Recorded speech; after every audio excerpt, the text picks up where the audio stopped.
So hello everyone and good morning सभी को। उम्मीद करता हूँ मेरी वॉइस प्रॉपर आ रही होगी सभी तक। एक बार कंफर्म करेंगे।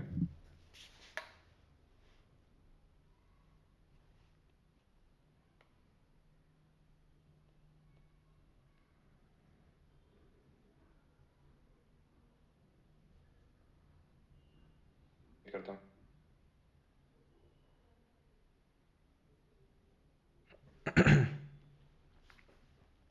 हाँ जी, तो स्टार्ट किया जाए फिर। आज हम लोग करने वाले हैं वैदिक एज। ठीक है, तो हम लोगों ने भी कौन कौन सी एजेस देख ली हैं वो एक बार कर लेते हैं। ठीक है,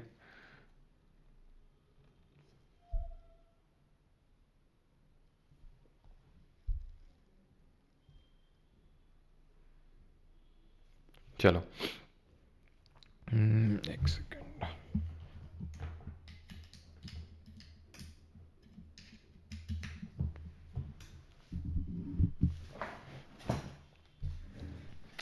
ये लाइव स्ट्रीम 3.0 की है? नहीं, ये 3.0 की नहीं है, ये 2.0 की है ना। हम लोगों ने टाइम मशीन से जो है पीछे जाके हम लोग ये लाइव कर रहे हैं। तो हम लोगों ने भी देखा है एक तो स्टोन एज।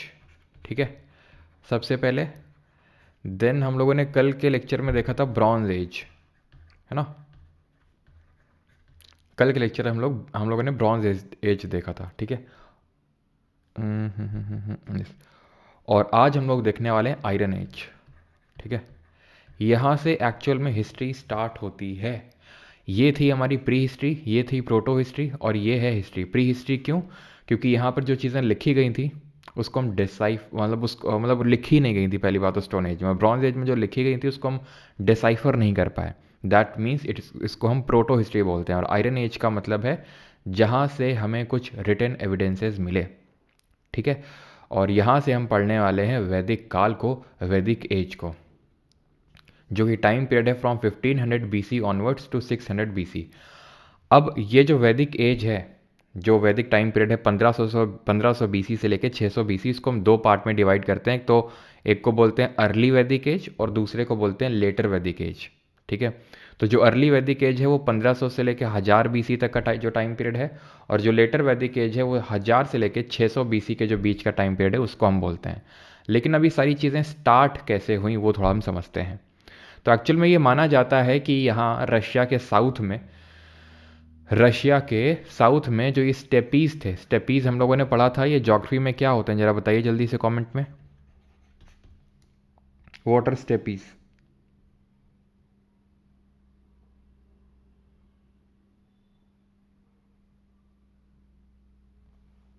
क्या वॉइस कम आ रही है क्या? ये वॉइस प्रॉपर आ रही है सभी तक, एक बार कंफर्म करेंगे। जरा बताइए जल्दी से कमेंट में। कितना तेज वॉइस चाहिए भाई? हम्म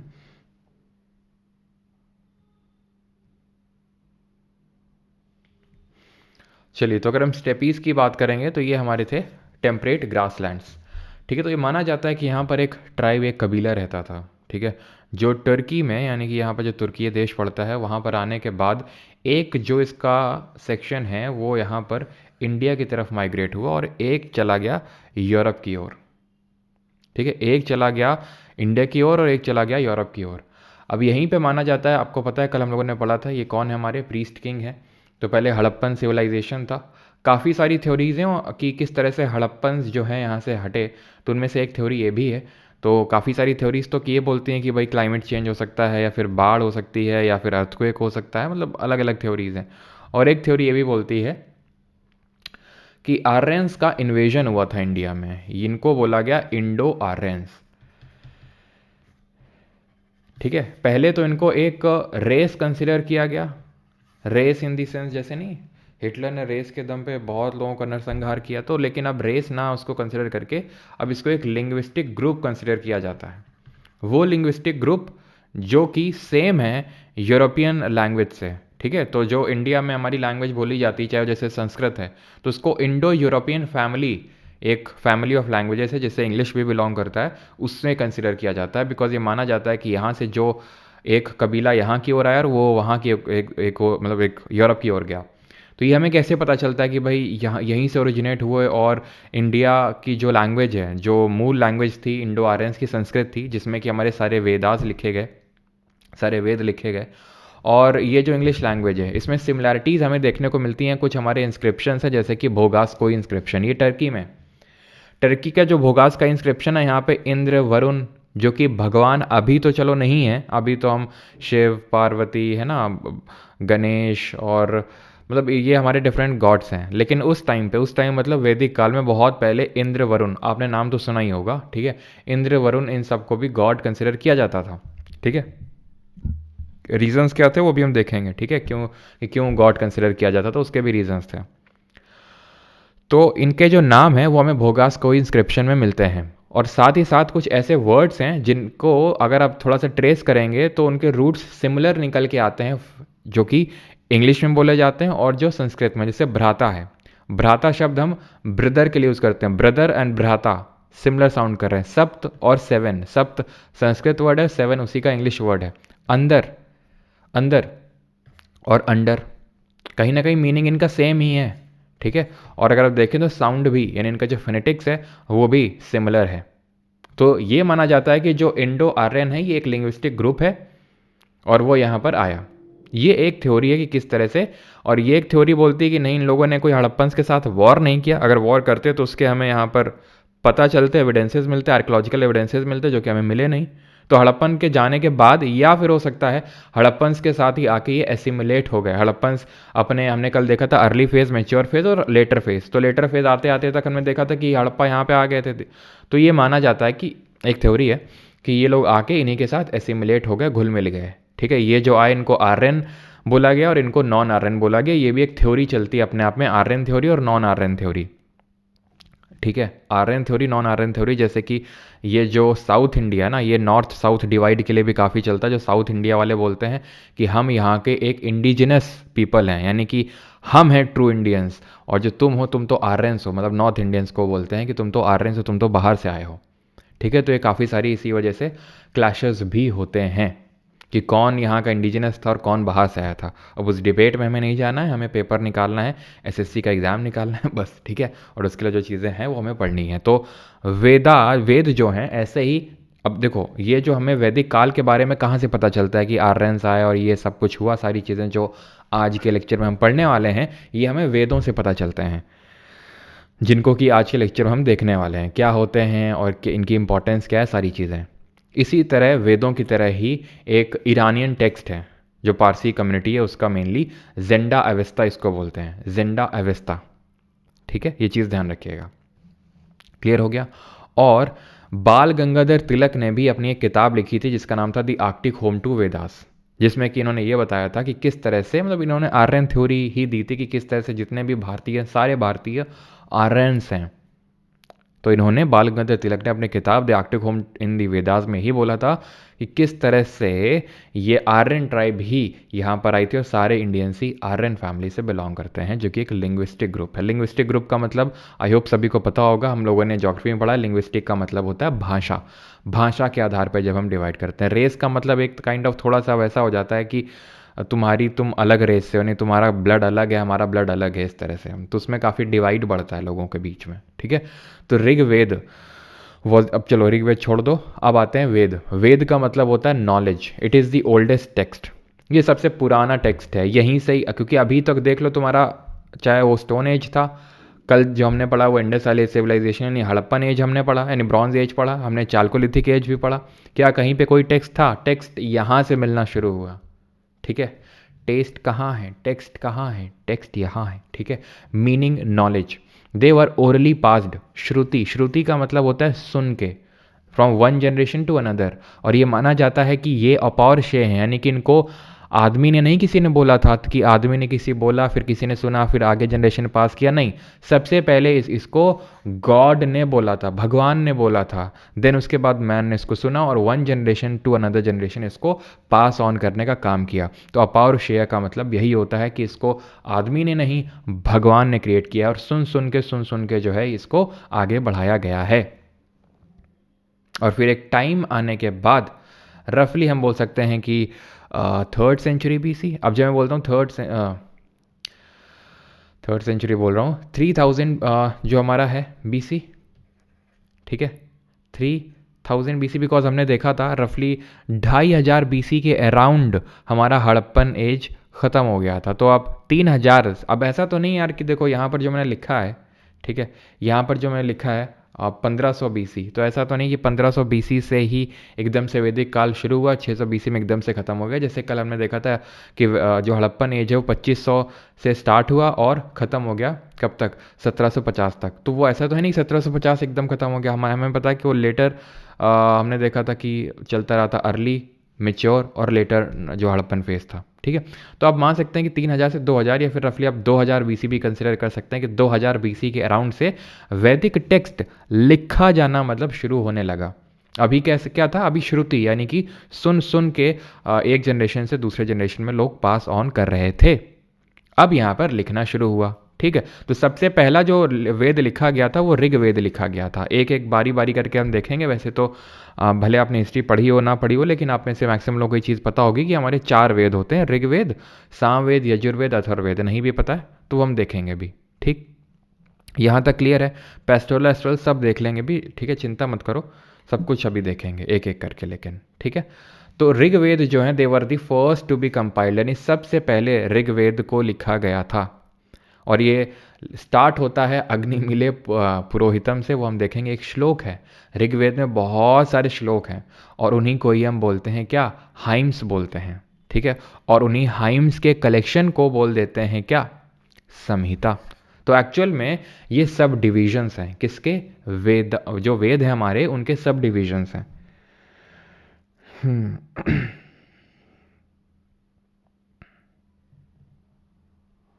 अच्छा, हिंदी वाली स्लाइड, एक सेकेंड।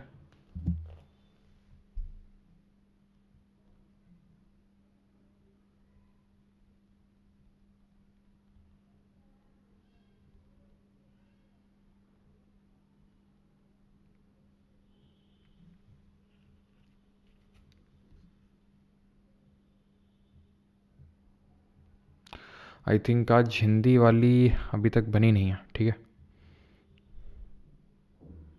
कोई नहीं, आपको कोई प्रॉब्लम है इससे ज़्यादा नहीं होने वाली है। तो सब डिविजन्स की अगर बात करें तो संहिता है इसमें, यानी कि हर एक जो हमारा वेद है, तो वेद में बहुत सारे क्या हैं, एक तरह से ऐसे समझ लो श्लोक हैं जिनको हम हाइम्स बोलते हैं इंग्लिश में, ठीक है। तो वो जो हाइम्स हैं, जो श्लोक हैं, उनके कलेक्शन को संहिता बोला जाता है। हर वेद में ब्राह्मण्स दिए हुए हैं। ब्राह्मण मतलब, अब वेदों में ये लिखा हुआ है, ये बताया गया है कि किस तरह से आपको सैक्रिफाइस देनी है, सैक्रिफाइस करना है, किस तरह से रिचुअल परफॉर्म करना है, किस तरह से किसी वेद को, एक तरह से उसका प्रोसीजर क्या है बोलने का, तो वो दिया हुआ है। अरण्यका क्या है, अरण्यका उनको परफॉर्म, वो सैक्रिफाइसेस जो कि आपको एसएच फॉरेस्ट में जाके परफॉर्म करनी है, जंगल में परफॉर्म करनी है, आप कॉमन लोगों के बीच में परफॉर्म नहीं कर सकते। एग्जाम्पल के तौर पे जैसे आपने देखा होगा अघोरी जो होते हैं हमारे ना, नागा साधु, तो अघोरी प्रैक्टिसेस करते हैं, वो मांस तक खाते हैं, तो वो सारी चीज़ें आप कॉमन लोगों के बीच में तो रह के कर नहीं सकते हैं। तो जो एक्सट्रीम फॉर्म ऑफ जो सैक्रिफाइसेस होती हैं, रिचुअल्स होते हैं, वो आपको जंगल में करनी होती हैं, और वो अरण्यका में लिखी हुई है, वो रिचुअल जो आपको जंगल में परफॉर्म करनी है। और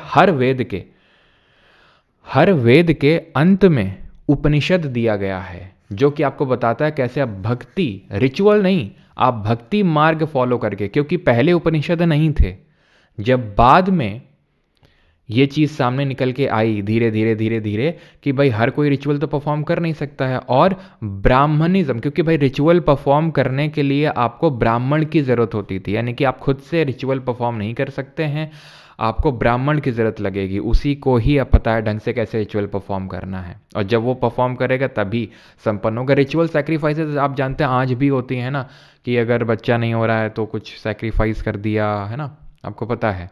काफ़ी लोग तो गांव में तो बहुत ज़्यादा होता है कि आपको अगर नौकरी चाहिए तो ये कर लो वो कर लो, तो उसी लिए पहले भी होते थे, लेकिन ब्राह्मण के बिना आज भी वही है अगर ज़्यादातर हम देखें तो, ठीक है। तो ये जो ब्राह्मण्स और ये जो सैक्रिफाइसेस की जाती थी, ये ओपन में करी जाती थी, एज सच कोई टेम्पल नहीं होता था, एज सच कोई मंदिर नहीं होता था इसका, क्या होता था, ऐसे ओपन में इन सैक्रिफाइसेस को परफॉर्म किया जाता था।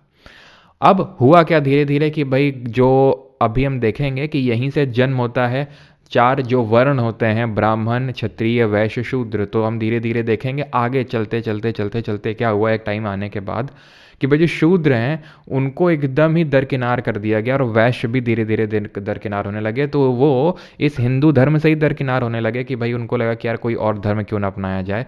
तो इस वजह से फिर क्या किया गया, उपनिषद जोड़े गए एकदम अंत में, जिसमें कि आप मोक्ष की प्राप्ति कर सकते हैं। आपको उसके लिए एज सच बहुत ज़्यादा सैक्रिफाइसेस तो करने की ज़रूरत नहीं है। देखो धर्म तो फॉलो करने की ज़रूरत है आपको, ठीक है, जो आपकी ड्यूटीज़ हैं अभी हम देखेंगे धर्म का मतलब क्या है, लेकिन आप इसको भक्ति मार्ग से कर सकते हैं, यानी डिवोशन टूवर्ड्स गॉड, भक्ति उसको बोलते हैं। आपने नाम सुना होगा आदि शंकराचार्य का, तो उन्होंने बताया था कि इस तरह से उपनिषद पे फोकस किया था उन्होंने बाकी चीज़ों को हटा के।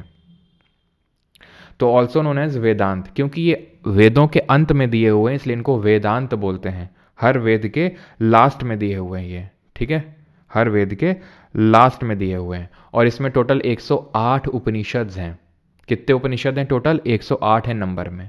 अब हम एक एक करके जो सारे वेद हैं उसके बारे में पढ़ने वाले हैं। और जो सबसे पहला वेद आता है इसमें दैट इज ऋग्वेद, ठीक है, ठीक है। सबसे जो पहला वेद आता है यहाँ पर दैट इज ऋग्वेद, जो टोटल 10 मंडल का बना हुआ था, ठीक है। ऋग्वेद की अगर बात करेंगे तो इट वॉज दी ओल्डेस्ट वेदा, ठीक है। सबसे पहले अभी जैसे मैंने आपको बताया कि जो वैदिक एज है इसको हम दो पार्ट में डिवाइड कर सकते हैं। जो 1500 से 600 बीसी का टाइम पीरियड है इसको दो पार्ट में डिवाइड कर सकते हैं। 1500 से लेके 1000 तक अर्ली और 1000 से लेके 600 लेटर। किस बेसिस पे डिवाइड कर रहे हैं? इस बेसिस पे डिवाइड कर रहे हैं कि यहाँ पे जो कम्युनिटी थी वो अलग तरह की थी और धीरे धीरे कम्युनिटी चेंज होने लगी। कम्युनिटी चेंज का मतलब है यहाँ पर जैसे लिखा हुआ पेस्टोरल है, अर्ली वैदिक एज वाले पेस्टोरल है, नहीं चरवाहा टाइप है। यहाँ पर देखेंगे धीरे धीरे एग्रीकल्चर की ओर शिफ्ट हो गए। यहाँ पे वेमेन की कंडीशन मतलब ठीक ठाक थी, यहाँ पर बेकार होने लगी। यहाँ पर मतलब चेंज हो गई सोसाइटी एक तरह से। वो क्या हुए चेंजेस वो हम देखेंगे अभी आगे, अभी सब यही नहीं पढ़ लेंगे। लेकिन क्या बेसिस है डिवीजन का, आई होप आप समझ गए कि हमने डिवाइड क्यों किया इसको। तो 1500 से 1000 बीसी यानी कि अर्ली वैदिक एज। और अर्ली वैदिक एज के बारे में जो हमें पता चलता है ऋग्वेद में पता चलता है, क्योंकि ऋग्वेद को ही इसमें कंपाइल किया गया था अर्ली वैदिक एज में। बाकी के जो 3 वेद हैं वो लेटर वैदिक एज में कंपाइल हुए थे। तो ऋग्वेद कोई एक किताब नहीं, 10 किताबों से एक तरह से मिलकर बना, 10 मंडल से मिलकर बना है। Oldest and largest collection of Sanskrit hymns. तो संस्कृत लैंग्वेज में ये वेद लिखे हुए हैं। टोटल हाइम्स कितने हैं? 1028 रटना है। वर्सेस कितनी है? 10,600। वर्सेस का मतलब जैसे कोई गाना नहीं हो, गाने होते हैं तो जैसे आजकल तो काफ़ी ज़्यादा होते हैं, राइम करते हैं, आखिरी में कुछ ना कुछ राइम करते हैं, है ना, कि ले चलो तुझे जमाइका बनूं तेरी जमाई तेरी माइका ऐसे ठीक है। तो ये सब क्या होते हैं? ये वर्सेस कहलाते हैं, है ना। तो 10,600 वह 1028 हाइम्स हैं और 10,600 वर्सेस हैं। हाइम्स रिसाइडेड बाय होत्री, यानी हाइम्स को कौन रिसाइड करता था? कौन जो बोलता था हाइम्स को, श्लोक को पढ़ता था, उसको होत्री बोलते थे।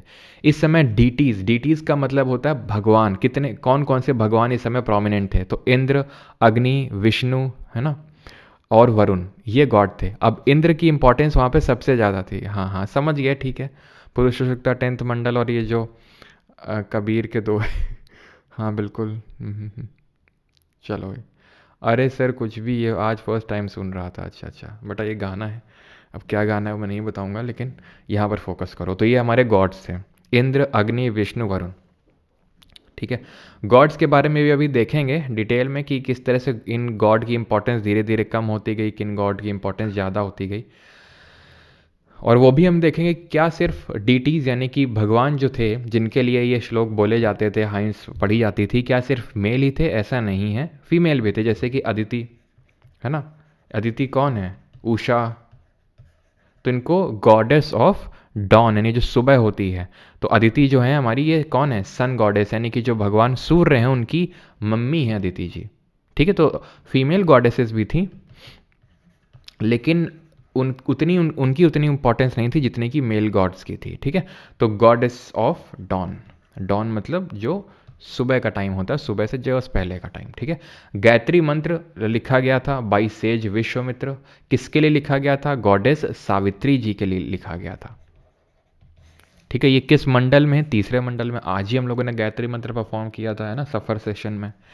2 से लेके जो 7 मंडल हैं इन 10 मंडलों में, 2 से लेके 7 मंडल इनको पहले लिखा गया था, और जो पहला 9 और 10वां मंडल इनको बाद में लिखा गया था। और 10वें मंडल में लिखा हुआ है पुरुष सूक्ता के बारे में। पुरुष सूक्ता कौन है?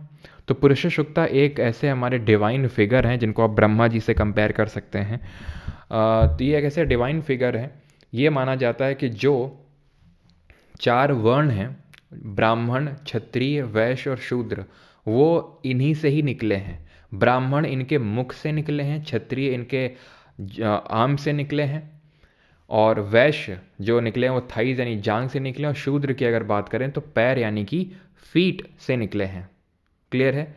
तो ब्राह्मण, क्षत्रिय, वैश्य, शूद्र किस किस किस तरह से कहाँ से निकली आपको क्लियर हो गया होगा। ठीक है। 9th मंडल में भगवान सोम के बारे में थी। तो पुरुष सूक्त आप समझ गए। 10वें मंडल में, तीसरे मंडल में गायत्री मंत्र, और 9वें मंडल में भगवान सोम के बारे में दिया हुआ है। सोम क्या है? प्लैनेट नहीं, प्लांट हो गई। ठीक है, plants, God, Lord of plants. ये जो सोम है ये ये भगवान है, ठीक है, जिनको कि पौधों का भगवान माना जाता है। और इन पौधों से कुछ ऐसे स्पेशल पौधे हैं, मेनली भांग बोलते हैं उसको, ठीक है, उससे एक एनर्जी ड्रिंक बनाई जाती है। अभी सोमरस जो है, सोमरस, ठीक है, आजकल तो सोमरस जो है एनर्जी ड्रिंक कंसिडर किया जाता है। अब इसके मल्टीपल पर्पसेस थे कि अगर कोई रिसाइट कर रहा है, ठीक है, जैसे अभी आपने देखा होगा अखंड रामायण, है ना, अखंड रामायण अभी मैंने करवाई थी तो आपको पता होगा, है ना, काफ़ी लोगों को। तो अखंड रामायण बोलते वक्त क्या होता है, कुछ ना कुछ रख दिया जाता है बीच में कि भाई बोलते जाओ, अखंड रामायण पढ़ते जाओ, और पढ़ते पढ़ते थक जाओगे तो बीच बीच में लेते रहना। मतलब जैसे सौंफ वगैरह हमारे यहाँ पे सौंफ होती है और थोड़ी सी चीनी रख दी जाती है, तो वो सब लेते रहो। ठीक है। उस टाइम पे तो बहुत देर देर तक, बहुत लंबे समय तक ये बोले जाते थे।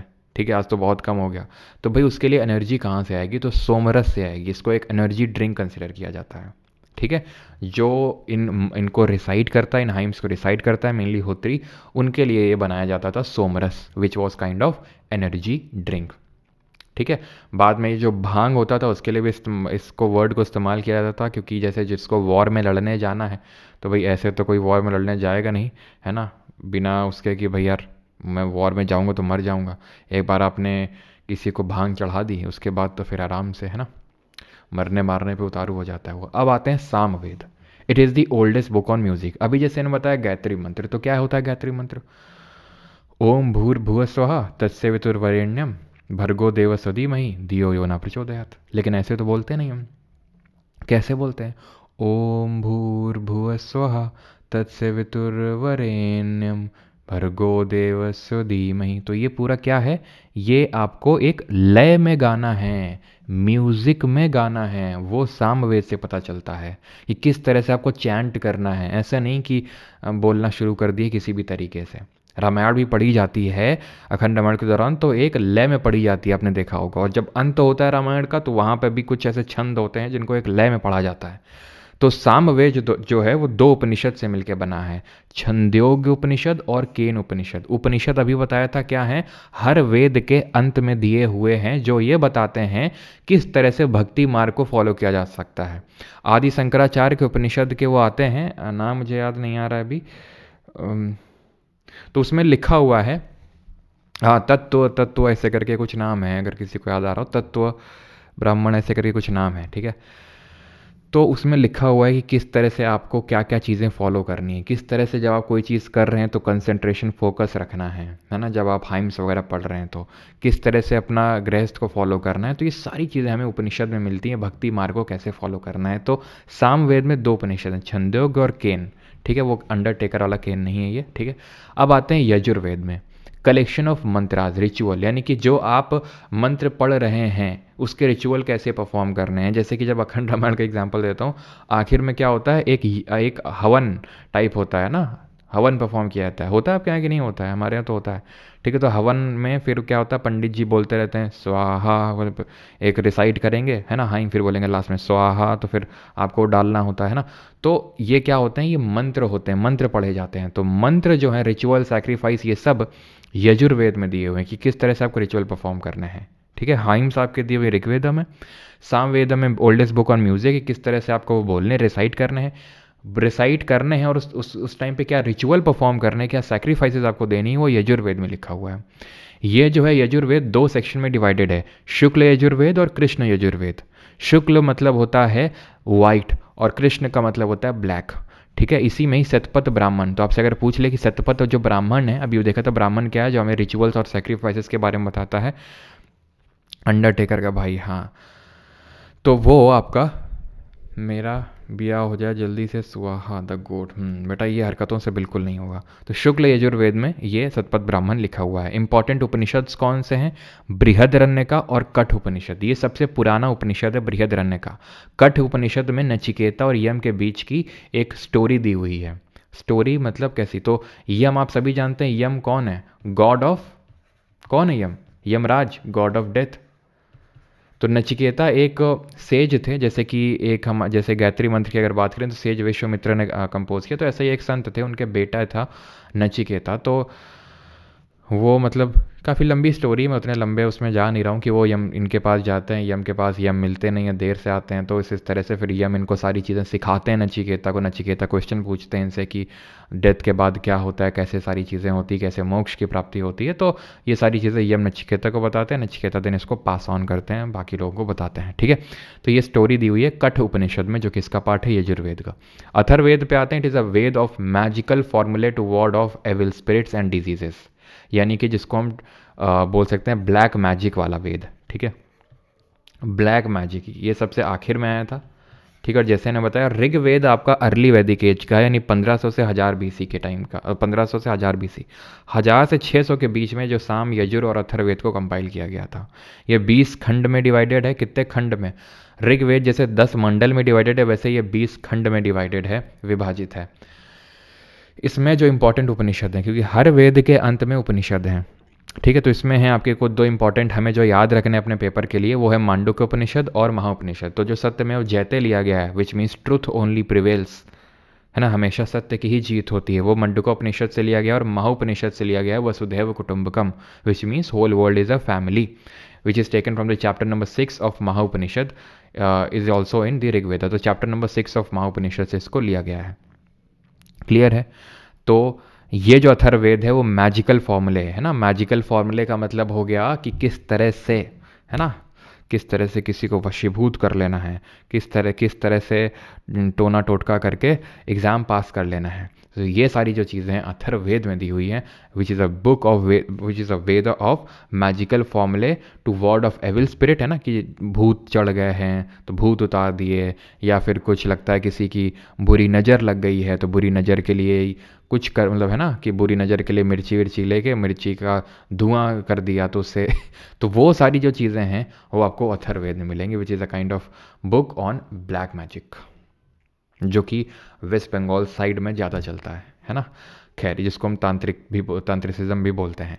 तो ये हमारे 4 वेद थे। ठीक है, अब इन 4 वेदों से डिफरेंट स्कूल ऑफ फिलॉसफी निकल के आए, जिनको कि हम ऑर्थोडॉक्स स्कूल ऑफ फिलॉसफी बोलते हैं, ऑर्थोडॉक्स सेक्ट के नाम से जानते हैं। अभी स्कूल ऑफ फिलॉसफी का मतलब ये होता है कि जैसे फॉर एग्जांपल मैं भी वेद में बिलीव करता हूँ, तुम भी वेद में बिलीव करते हो, लेकिन हमारा वेदों को देखने की और की ओर देखने का जो नज़रिया है वो अलग अलग है।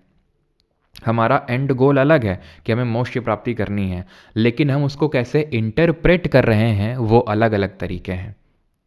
ठीक है, तो वो वहीं से आते हैं डिफरेंट स्कूल्स ऑफ फिलॉसफी। सब ये जो 6 स्कूल ऑफ फिलॉसफी सब के सब वेदों में बिलीव करते हैं, चाहे संख्य स्कूल ऑफ फिलॉसफी हो, चाहे न्याय हो, चाहे वैशेषिका हो, चाहे योग हो, चाहे उत्तर मीमांसा हो, चाहे पूर्व मीमांसा हो। लेकिन अंतर क्या है? अंतर ये है कि किस तरह से उनका इंटरप्रिटेशन था। जैसे न्याय है, गौतम गंभीर वाले गौतम नहीं, ये अलग है हमारे गौतम, एक सेज थे। ठीक है, तो इनका थोड़ा साइंटिफिक अप्रोच था। ठीक है, वैशेषिका की अगर बात करें तो इस स्कूल ऑफ फिलॉसफी को कन्नड़ ने प्रपोज किया था, जो मेटाफिजिक्स की बात करते थे। उन्होंने एटम के बारे में सबसे पहली बार यहीं पे बात करी गई थी, एटम के बारे में, कि किस तरह से हर कोई एक बहुत ही सूक्ष्म एटम का बना हुआ है।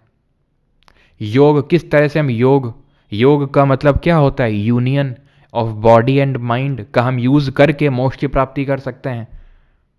तो ये अलग अलग क्या है? स्कूल्स ऑफ फिलॉसफी हैं। क्वेश्चन क्या पूछेगा? कितने स्कूल ऑफ फिलॉसफी है? आंसर 6। फिर दूसरा जो क्वेश्चन बनेगा वो है कि इस स्कूल ऑफ फिलोसफी को किसने प्रपोज किया था, तो सांख्य कपिल, ऐसे याद कर लो, शंख जो होता है ना बजाने वाला, तो शंख कपिल बजाते हैं। गौतम गंभीर सबको न्याय देते हैं, सबसे लड़ लड़ के न्याय देते हैं सबको। वैशेषिका कन्नड़, ठीक है, कन्नड़ वैशेषिका। योग सबको पता है पतंजलि। उत्तर मीमांसा, उत्तर मीमांसा को वेदांत स्कूल ऑफ फिलोसफी बोलते हैं, बिकॉज ये फिलोसफल टीचिंग ऑफ उपनिषद में ज़्यादा बिलीव करते थे कि हम उपनिषद यानी कि भक्ति मार्ग को फॉलो करके मोक्ष की प्राप्ति करेंगे। तो ये प्रपोज किया था बद्रायन ने। और पूर्व मीमांसा की अगर बात करेंगे तो जो जामिनी हैं उन्होंने इसको प्रपोज किया था। पी से पूर्व मीमांसा और ऐसे कुछ जेपी करके याद कर लो, जेपी नड्डा, ठीक है, जैमिनी और पूर्व मीमांसा, ठीक है। आगे बढ़ें। वेदांग क्या होते हैं? देखो वेदांत तो उपनिषद होते हैं, लेकिन वेदांग क्या होते हैं? ये भी 6 होते हैं, जैसे हमारे स्कूल ऑफ फिलोसफी 6 हैं वैसे वेदांग भी 6 होते हैं। ये टूल्स हैं टू अंडरस्टैंड दी वेद, यानी वेदों को किस तरह से हम समझें, वेदों को किस तरह से पढ़ा जाए, ठीक है। तो उसके लिए हमें ये 6 वेदांगों की ज़रूरत होती है।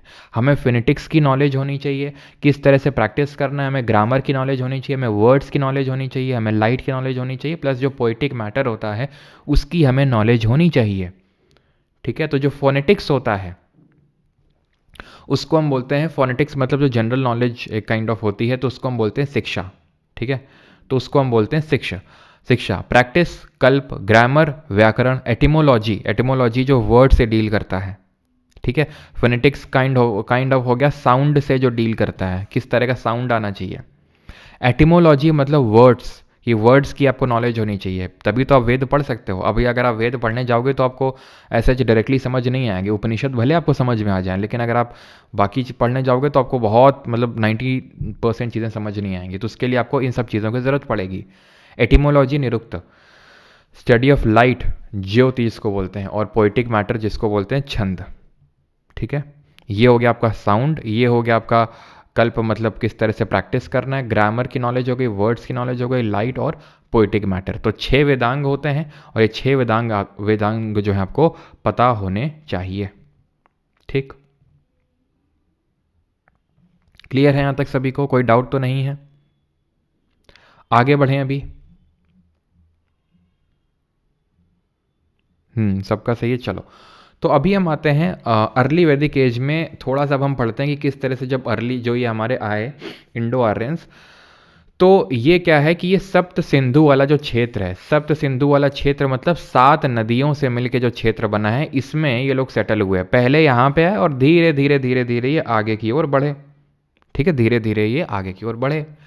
तो सप्त सिंधु की अगर बात करें तो इसमें हमारी 7 नदियाँ आती हैं, इंडस, झेलम, चेनाब, रावी, ब्यास, सतलज।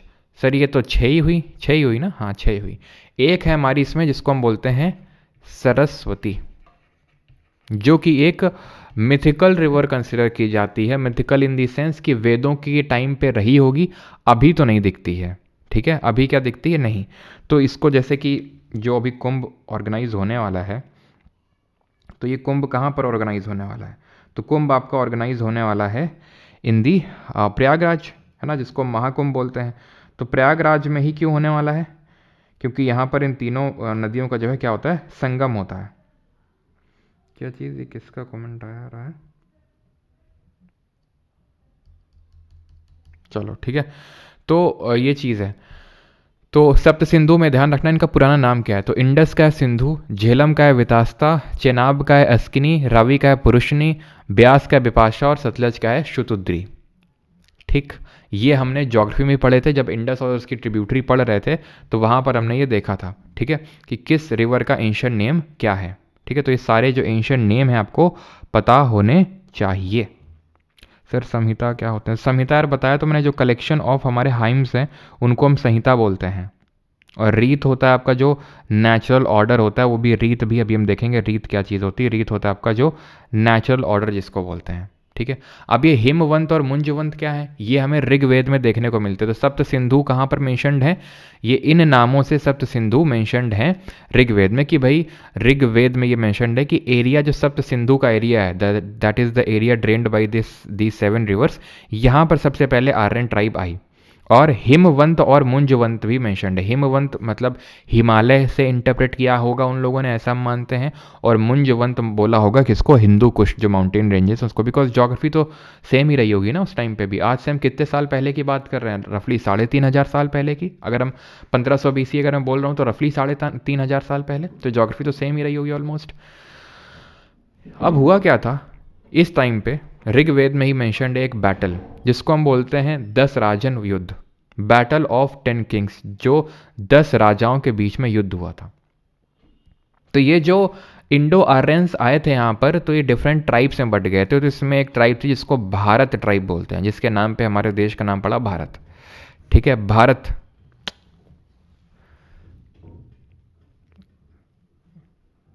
एक सेकंड रुकेंगे।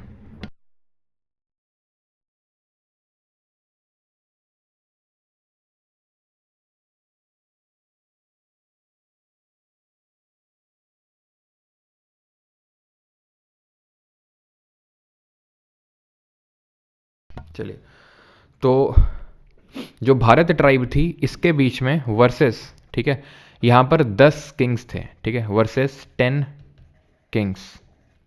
ये 10 किंग्स जो थे, 5 आर्यन ट्राइब थी और 5 नॉन आर्यन ट्राइब थी। नॉन आर्यन मतलब जो इंडिजिनस यहीं पे रहते होंगे पहले, वो सब मिल के भरत, भरत जो ट्राइब थी इसके किंग थे, जो लीडर थे वो थे सुदास।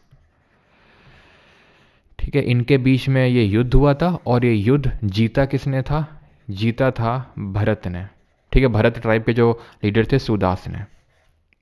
और ध्यान रखिएगा ये हुआ कहाँ पे था, ये आपका Parushni that is Ravi river के किनारे हुआ था। ठीक है, on the banks of Parushni river. Parushni river का मतलब हो गया आपका जो रावी रिवर है उसके ये पास में हुआ था। ठीक है, क्लियर है कि भरत ट्राइब यहाँ पर विक्टोरियस हुई। और आगे चल के हम देखेंगे कि यही जो भरत ट्राइब है, ठीक है, इसकी एक इन 10 राजाओं में से एक ट्राइब थी पुरुष। ठीक है, तो ये दोनों मिल गए थे आपस में और इन्होंने बना लिया था कुरु, कुरु ट्राइब बना लिया था। और इसी कुरु ट्राइब के ही 2 पार्ट थे, 2 क्लैन थे जिनको हम जानते हैं कौरव और पांडव, जिनके बीच में महाभारत का युद्ध होता है आगे चल के। ठीक है, तो ये बैटल ऑफ 10 किंग्स ध्यान रखिएगा, 10 राजन युद्ध, जो भरत ट्राइब वर्सेस 10 राजा, जो 5 आर्यन ट्राइब और 5 नॉन आर्यन ट्राइब से बिलोंग करते थे, उनके बीच में हुआ था। और जीता कौन था, सुदास, भरत ट्राइब के सुदास। अब यहाँ पर हम डिस्कस करेंगे कि सोसाइटी किस तरह की थी। तो सोसाइटी में 4 वर्ण थे जो अभी हमने देखा, ब्राह्मण, क्षत्रिय, वैश्य और शूद्र। ये जो वर्ण सिस्टम था ये हेरिडिटरी नहीं था। जैसे कि ब्राह्मण का बेटा ब्राह्मण होगा ऐसा नहीं, क्षत्रिय का बेटा क्षत्रिय होगा ऐसा नहीं, शूद्र का बेटा शूद्र होगा ऐसा नहीं है। वो आपका प्रोफेशन पे बेस्ड होता था। प्रोफेशन का मतलब है कि जो आप काम करते हो उसके बेस पे।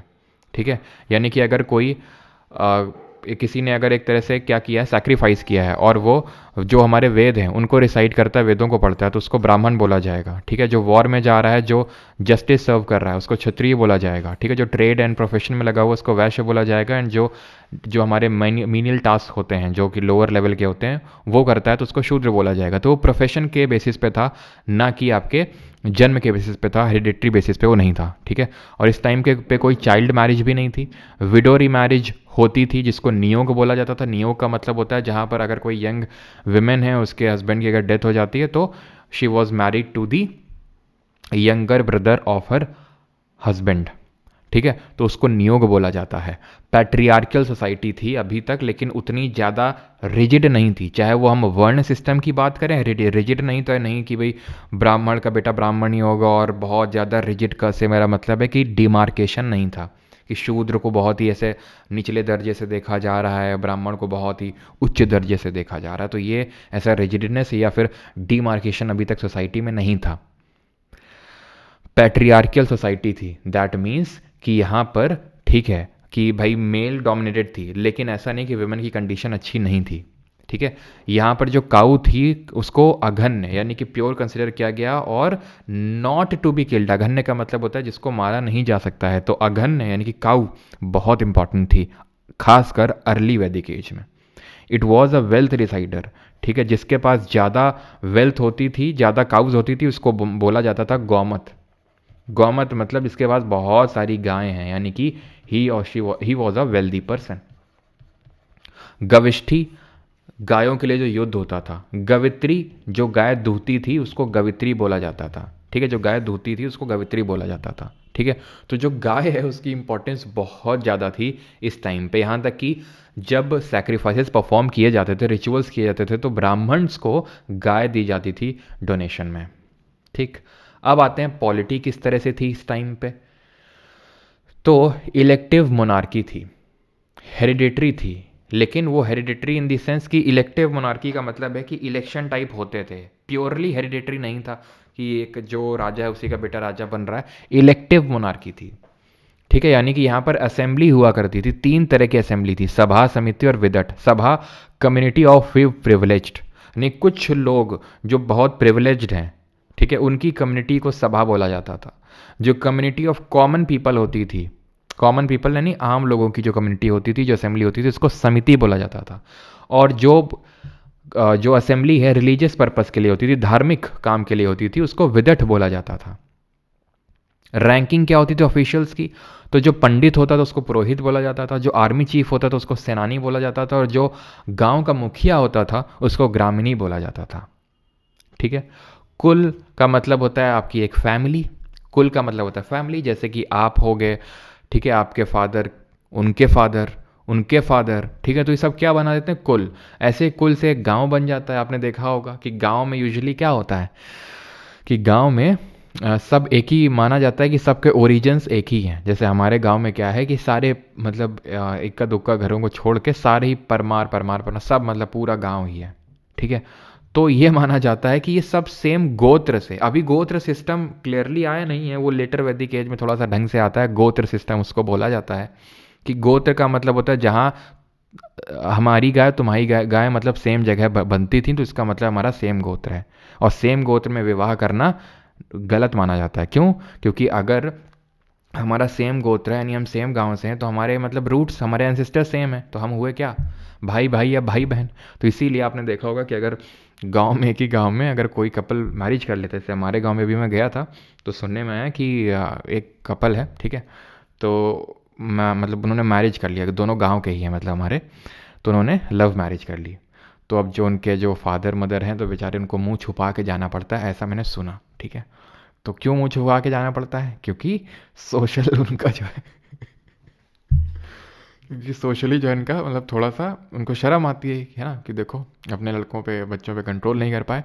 तो मतलब ये है कि भाई वो भाई बहन ही है एक्चुअल में अगर देखा जाए तो, अगर उनके रूट्स को ट्रेस बैक किया जाए तो। इसलिए मना किया जाता है कि गांव में सेम कास्ट में मैरिज नहीं करनी चाहिए, ठीक है, और सेम गोत्र में नहीं करनी चाहिए। तो विस, जन और राष्ट्र, इस तरह से। तो कुल से बनता है ग्राम, ग्राम से बनता है विस, विस से बनता है जन, और जन से बनता है राष्ट्र, ठीक है। अब आते हैं धर्म पे, दैट इज रिलीजन पे।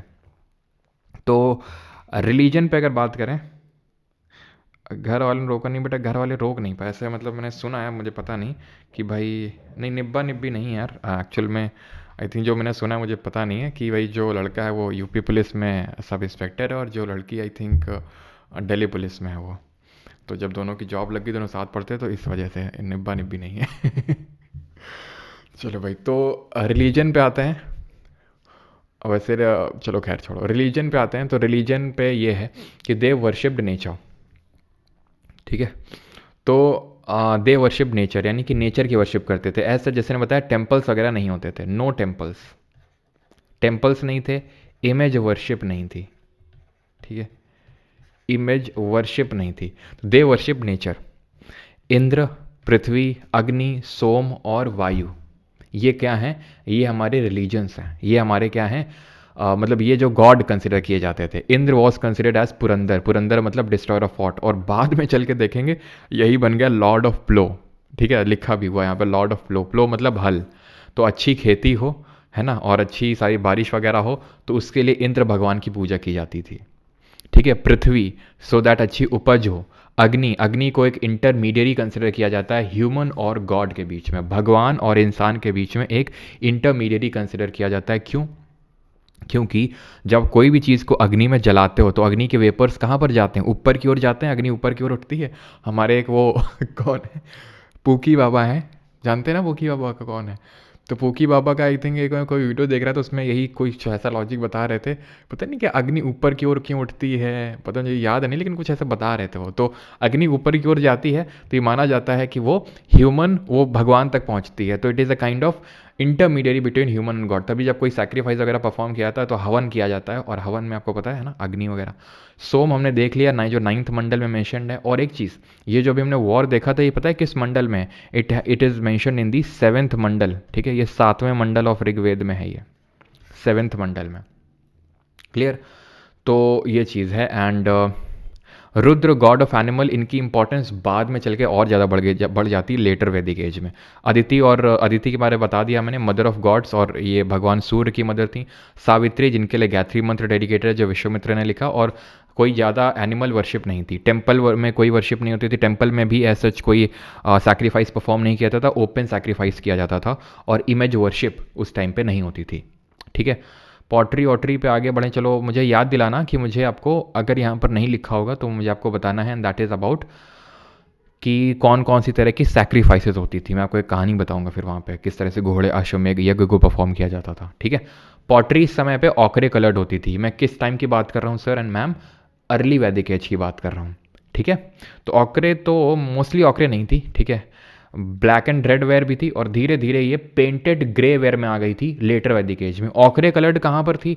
ये मोस्टली हमारे चालकोलिथिक एज या फिर हमारा जो हड़प्पन एज था, हड़प्पन में ही ऑकरे के साथ साथ डेवलप होने लगी थी ब्लैक एंड रेड वेयर, जो कि वैदिक काल में भी चल के आई। ब्लैक एंड रेड वेयर भी ध्यान रखना है, यहाँ पे BRW इन शॉर्ट लिख रहा हूँ, ठीक है, BRW। अब आते हैं लेटर वैदिक एज में, 1000 BC से 600 BC। यहाँ यहीं पे कंपोज हुए थे साम, यजुर और अथर्ववेद, ठीक है। Other 3 Veda was compose there. Ganga Yamuna Doab, मतलब क्या हुआ इसका? तो मतलब ये हुआ कि Aryans expanded from Punjab to western UP. अब क्यों एक्सपैंड कर पाए होंगे? गेस करो। यहाँ पर सबसे पहले तो ये लोग यहाँ पर थे, ठीक है, जो इंडो आर्यन ट्राइब आई थी तो सप्त सिंधु वाले क्षेत्र में थी, लेकिन धीरे धीरे वो कहाँ पर बढ़ी? आगे की ओर बढ़ी, गंगा यमुना द्वाब। और द्वाब आपको पता है, मैंने पढ़ाया था ज्योग्राफी, हम लोगों ने पढ़ा था, द्वाब का मतलब होता है एरिया बिटवीन दी 2 रिवर्स, और land between 2 rivers which is called as Doab. Alright, तो यहां पर यह ध्यान रखना है कि यहां पे आयरन का इन्वेंशन हो, मतलब आयरन इन लोगों को पता चल गया था। अब आपको पता चला है, मतलब अब ये मैंने आपको पहली बात बताई थी कि जब हम लोगों ने क्वेश्चन किया था कि चैल्कोलिथिक एज के टाइम पे, कॉपर एज के टाइम पे शिफ्टिंग कल्टीवेशन नहीं था, ऐसा एक CDS में क्वेश्चन आया था कि वो शिफ्टिंग कल्टीवेशन प्रैक्टिस करते थे। तो मैंने लॉजिक बताया था कि भाई शिफ्टिंग कल्टीवेशन का मतलब है स्लैश एंड बर्न, आपको काटना पड़ेगा, जलाना पड़ेगा, लेकिन उसके लिए आयरन चाहिए, आयरन था नहीं वहाँ पर, यहाँ पे आ गया। तो अब ये एक्सपैंड कर सकते हैं तेजी के साथ, तो दे एक्सपैंडेड, यानी कि वो यहाँ से नीचे उतरना शुरू किए। जैसे अभी मैंने आपको पीछे बताया था कि किस तरह से जो भरत ट्राइब थी, उसके जो राजा थे, है ना, जो हमारे सूदास थे, उनकी विक्ट्री हुई थी। तो बाद में उन्होंने जो हमारे जो जिनके खिलाफ वो लड़े थे, 10 ट्राइब में से एक ट्राइब थी पुरुष, ठीक है, तो उनके साथ मर्ज करके उन्होंने एक बना लिया था कुरु, ठीक है, कुरु बना लिया था, ठीक है। और इन्हीं कुरु ट्राइब के 2 क्लैन थे, पांडव और कौरव, जिनके बीच में महाभारत युद्ध होता है समथिंग इस टाइम पे। और ये महाभारत वेद व्यास जी के द्वारा कंपोज की जाती है 4th सेंचुरी AD में, 400 AD के टाइम पे, गुप्ता एरा के टाइम पे जाके, ठीक है, लिखा जाता है इसको। क्लियर है? तो कुरु और एक और ट्राइब यहाँ पर बन गई पांचाल। तो ये हस्तिनापुर जो प्रेजेंट डे जो उत्तर प्रदेश का रीजन है, western Uttar Pradesh, that is Meerut के आसपास वाला जो रीजन है, वहाँ पर ये जो है एक्सपैंड होते हैं, ठीक है। Towards the letter Vedic period they shifted from Doab area to eastern UP, यानी कि वेस्टर्न यूपी से धीरे धीरे ईस्टर्न यूपी। और यहीं से हमारा स्टार्ट होगा क्या? 600 BC से महाजनपद, महाजनपद, जन मतलब ट्राइब, पद मतलब जहाँ फुट पड़ गए, पैर पड़ गए, वो एरिया हो गया भाई। उस टाइम तो ऐसा तो है नहीं ना कि पूरा मैप ऐप बना हुआ है कि भाई ये हमारा मैप है, तुम्हारा मैप है, जहाँ हमारा पैर पड़ गया वो हमारा, ठीक है। महा का मतलब एक बड़ा एरिया, तो महाजनपद, यहीं से हम आगे स्टार्ट करेंगे 600 BC से, ठीक है।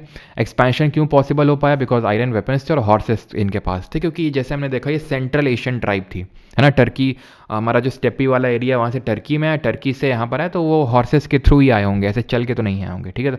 तो हॉर्सेस की नॉलेज थी इनको, जो हमारे हड़प्पन्स के पास नहीं थी, हमने देखा था।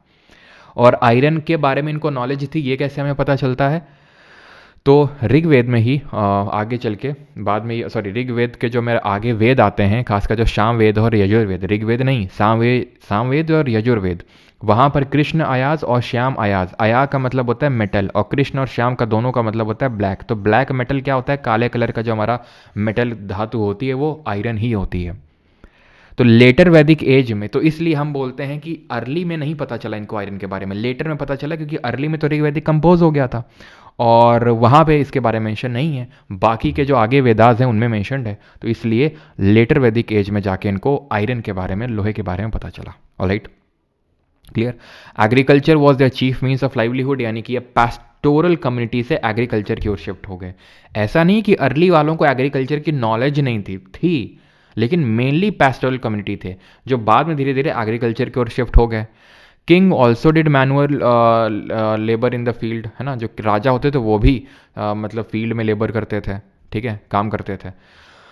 व्रीहि, राइस को वहाँ पे लिखा गया, वेदों में राइस को, चावल को व्रीहि लिखा गया है, ठीक है। वुडन प्लॉशेयर वगैरह भी हमें यहाँ पर देखने को मिले हैं। पॉलिटिकल ऑर्गेनाइजेशन किस तरह से था, लेटर वैदिक एज में बात करें सेंट्रलाइज होने लगा था ये। सभा में विमेंस अलाउड नहीं थी, पहले अलाउड थी सभा में, जो कि क्या होती थी, असेंबली ऑफ फ्यू, यानी कि जो थोड़े ऊपर क्लास के बिलोंग करते हैं उनको बोला जाता था, उनकी असेंबली को बोला जाता था सभा। अब ये सभा में विमेंस को हटा के, and it was dominated by Brahmins.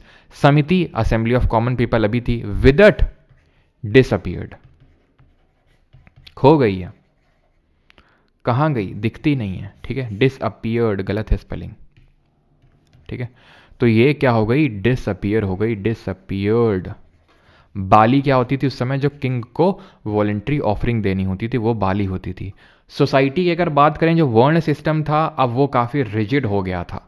ब्राह्मण, क्षत्रिय, वैश्य और जो शूद्र हैं ये अब प्रोफेशन के बेसिस पे नहीं थे जो पहले अर्ली वैदिक एज में थे। अब आप ये क्या हो गया, हेरिडिटरी बेसिस पे हो गया अभी है, और बहुत डिस्टिंक्शन हो गया, डिमार्केशन हो गया।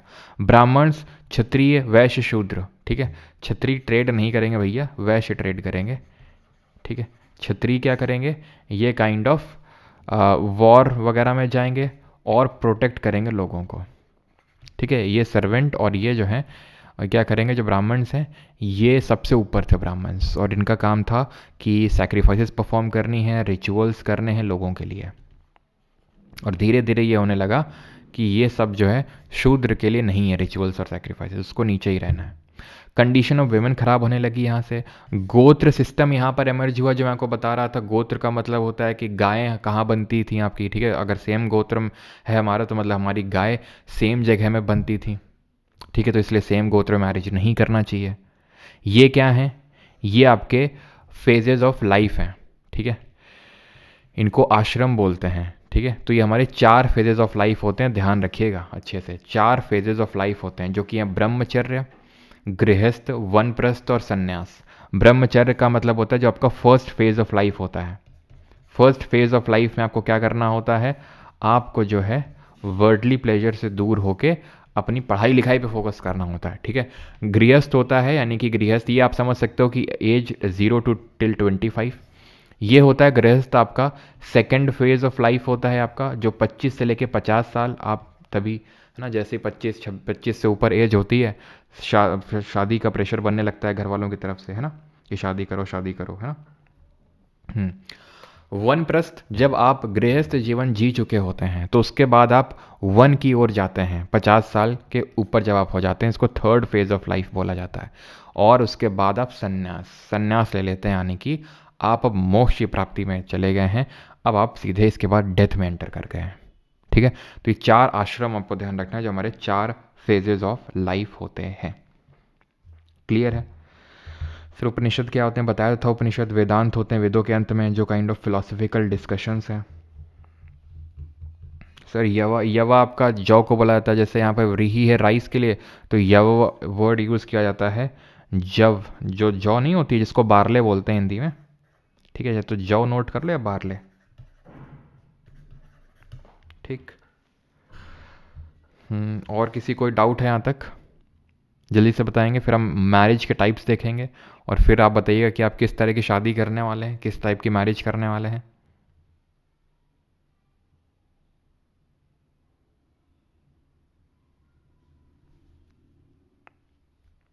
जबाला उपनिषद यजुर्वेद का है, जबाला उपनिषद, ठीक है। ये आपके जो 4 आश्रम हैं उसके बारे में बताता है। जो मैंने 4 आश्रम नहीं बताए हैं, ये जो 4 आश्रम्स होते हैं हमारे, ठीक है, ये आपके जो जबाला उपनिषद है उसमें मेंशन्ड है। मैं हिंदी में लिख देता हूँ, जबाला उपनिषद किसका पार्ट है ये जबाला उपनिषद? ये आपका यजुर्वेद, ठीक है। और यजुर्वेद में भी शुक्ल यजुर्वेद है ना, 2 पढ़ाए थे, शुक्ल वाइट और कृष्ण आपका ब्लैक, ठीक। चलिए तो अब आगे बढ़ते हैं और देखते हैं डिफरेंट टाइप्स की मैरिज कौन कौन सी होती थी। तो जो लड़का हायर कास्ट का है, लड़की लेकिन लोअर कास्ट की, उसको अनुलोम विवाह बोला जाता था। और जो अगर गर्ल हायर कास्ट की है और बॉय अगर लोअर कास्ट का, प्रतिलोम विवाह। तो अनुलोम विवाह तो अलाउड था लेकिन प्रतिलोम विवाह अलाउड नहीं था। 8 टाइप की मैरिज देख सकते हैं, बहुत ज़्यादा रटने की ज़रूरत नहीं, लेकिन थोड़ा देख लो। जैसे गंधर्व विवाह, लव मैरिज को गंधर्व विवाह बोलते हैं, ठीक है। और असुर विवाह बोलते हैं अगर आपने, जैसे मैरिज बाई परचेज का मतलब लड़की को परचेज करके, ठीक है, उसको असुर विवाह। मैरिज बाई अबडक्शन, ठीक है, किसी को किडनैप करके ऐसा टाइप, उसको राक्षस विवाह बोलते हैं, ठीक है। तो ये सारी चीज़ें हैं। ये जो पैशस विवाह जो होता है कि भाई गर्ल जो है अपने सेंसेस में नहीं है। अर्श विवाह टेकन मतलब token bride, taken bride price of a cow and bull were given, ठीक है। तो मतलब ब्राइड वगैरह है ना, ये ब्राइड जो प्राइस मतलब काउ के बदले, काउ और बुल के विवाह मतलब उसके बदले में अगर मैरिज की गई है, मतलब एक काइंड ऑफ जो दहेज, दहेज में काउ और बुल अगर दिया गया है। Father donated his daughter to priest as dakshina, ठीक है। प्रीस्ट यानी कि किसी पुरोहित को अपनी लड़की दे दी, ठीक है, उसको दैव विवाह बोलते हैं, ठीक। आगे बढ़ते हैं। और गॉड्स खत्म हो गया हमारा कि गॉड्स जो हैं, अब हमने देखा था कि गॉड्स कौन थे हमारे, इंद्र, वरुण, ये सब जो हैं धीरे धीरे अपनी इंपॉर्टेंस खोने लगे। और रुद्र जैसे जो गॉड ऑफ एनिमल है उनकी इंपॉर्टेंस बढ़ गई, क्योंकि हमें पता है कि अब एग्रीकल्चर की इंपॉर्टेंस बढ़ गई, तो इसलिए जो हमारे गॉड ऑफ एनिमल हैं रुद्र, उनकी इंपॉर्टेंस बढ़ गई। पोट्री जैसे मैंने बताया आपको, ग्रे लेटर वैदिक एज आते आते तक ग्रे कलर्ड पॉटरी जो है डोमिनेंट हो गई, ठीक है। ब्लैक एंड रेड वेयर थी हमारी किस में, OCP से ट्रांसफॉर्मेशन हुआ था BRW में, हड़प्पा में, और BRW से आपकी ग्रे कलर्ड पॉटरी में या फिर पेंटेड ग्रे वेयर जिसको हम PGW बोलते हैं, उसमें ट्रांजिशन हुआ लेटर वैदिक एज में, ठीक है। बाकी तो वन लाइनर्स आप खुद से पढ़ सकते हैं, ठीक है। लैंग्वेज क्या थी आर्यंस की, संस्कृत थी। धर्मसूत्र, तो धर्मसूत्र में लिखा होता था कि किस तरह से रूलर को क्या क्या करना है, प्लस साथ ही साथ क्या क्या चीज़ें आपको परफॉर्म करनी है। जब आप गृहस्थ जीवन जी रहे हैं तो आप अपनी फैमिली की जो ड्यूटीज़ है उनको निभाइए, ठीक है। वो कौन कौन सी ड्यूटीज़ आपको परफॉर्म करनी है। जब आप ब्रह्मचर्य हैं तो क्या क्या आपको करना है, तो वो धर्म उसको बोला जाता है। As per Rigveda the river goddess was Sindhu, ठीक है। हाइम वगैरह हम पढ़ चुके हैं, चलो। और ये चीज़ थोड़ा सा फैक्ट ध्यान रखना, ये वन लाइनर टाइप है। और अपर की मतलब 30 ऋग्वेद मैन्युस्क्रिप्ट फ्रॉम 1800 से लेके जो 1500 BC के जो हमारे मैन्युस्क्रिप्ट्स हैं उनको इंक्लूड किया गया है यूनेस्को की memory of the world register 2007 में। A person's Vedic approach and is relationship with society are determined by 4 goals in life, artha, moksha, dharma और काम, ठीक है। तो एक वैदिक अप्रोच को इन 4 गोल्स जो लाइफ में हमारे होने चाहिए, अर्थ, मोक्ष, धर्म और काम, है ना, कि आपके लाइफ में कुछ अर्थ होना चाहिए, मीनिंग होना चाहिए। ऐसा नहीं कि जिए जा रहे हैं, ठीक है। इसको बहुत ही अच्छे से जो आदि शंकराचार्य का जो तत्वबोध है, तत्वबोध जो किताब है उसमें बड़े अच्छे से एक्सप्लेन किया गया है इसको, कि भाई उसमें मतलब एक, अब वो शायद मुझे एग्जैक्टली तो याद नहीं क्योंकि आदि शंकराचार्य की ही है, लेकिन उसका इंटरप्रिटेशन ये सेंट्रल चिन्मय मिशन ट्रस्ट करके है कोई, उसने किया है। पता नहीं, मुझे एग्जैक्टली नहीं पता यार कि वो, क्योंकि उस टाइम पे फुटबॉल तो होती नहीं थी, लेकिन इसमें फुटबॉल के थ्रू इंटरप्रिटेशन दिया गया था तत्वबोध में, कि किस तरह से अगर आप मतलब फुटबॉल को लिए हुए हो, है ना, गोल नहीं कर रहे हो, तो मतलब आपका कोई गोल नहीं है काइंड ऑफ, मतलब आप किस लिए फुटबॉल को ड्रिबल कर रहे हो, ठीक है। आपका काम है ड्रिबल करना फुटबॉल को, लेकिन क्यों कर रहे हो फुटबॉल को ड्रिबल, वो आपको पता होना चाहिए। तो मतलब आप क्यों जी रहे हो, क्यों आप ये सारी चीज़ें परफॉर्म कर रहे हो, क्यों ड्यूटीज़ परफॉर्म कर रहे हो, उसका कोई गोल होना चाहिए, आपको पता होना चाहिए क्यों कर रहे हो। तो वो सारी चीज़ें जो है अर्थ में हमें बताई गई हैं, ठीक है। किस तरह से मोक्ष की प्राप्ति होगी। धर्म यानी हमारे क्या हमें चीज़ें फॉलो करनी है, वो धर्म में लिखा हुआ है, ठीक है। बाकी तो आप देख सकते हैं, है ना, term that denotes ritual, ritual को कल्प बोला गया है। और व्यास जी ने पुराण जो हैं ये मैंने अभी नहीं पढ़ा है, क्योंकि पुराण गुप्ता टाइम जो हमारा गुप्ता एरा है वहाँ पर जाके कंपाइल होते हैं पुराण, अभी नहीं कंपाइल होते हैं, ठीक है। चलिए तो हमारा लेक्चर होता है ख़त्म, और अभी हम करेंगे इस पर्टिकुलर टॉपिक पे बेस्ड जो हमारे क्वेश्चंस हैं। चलो पहला क्वेश्चन करेंगे कि जो हमारा 10 राजन युद्ध है ये कब, मतलब किस रिवर के बैंक्स पे हुआ था?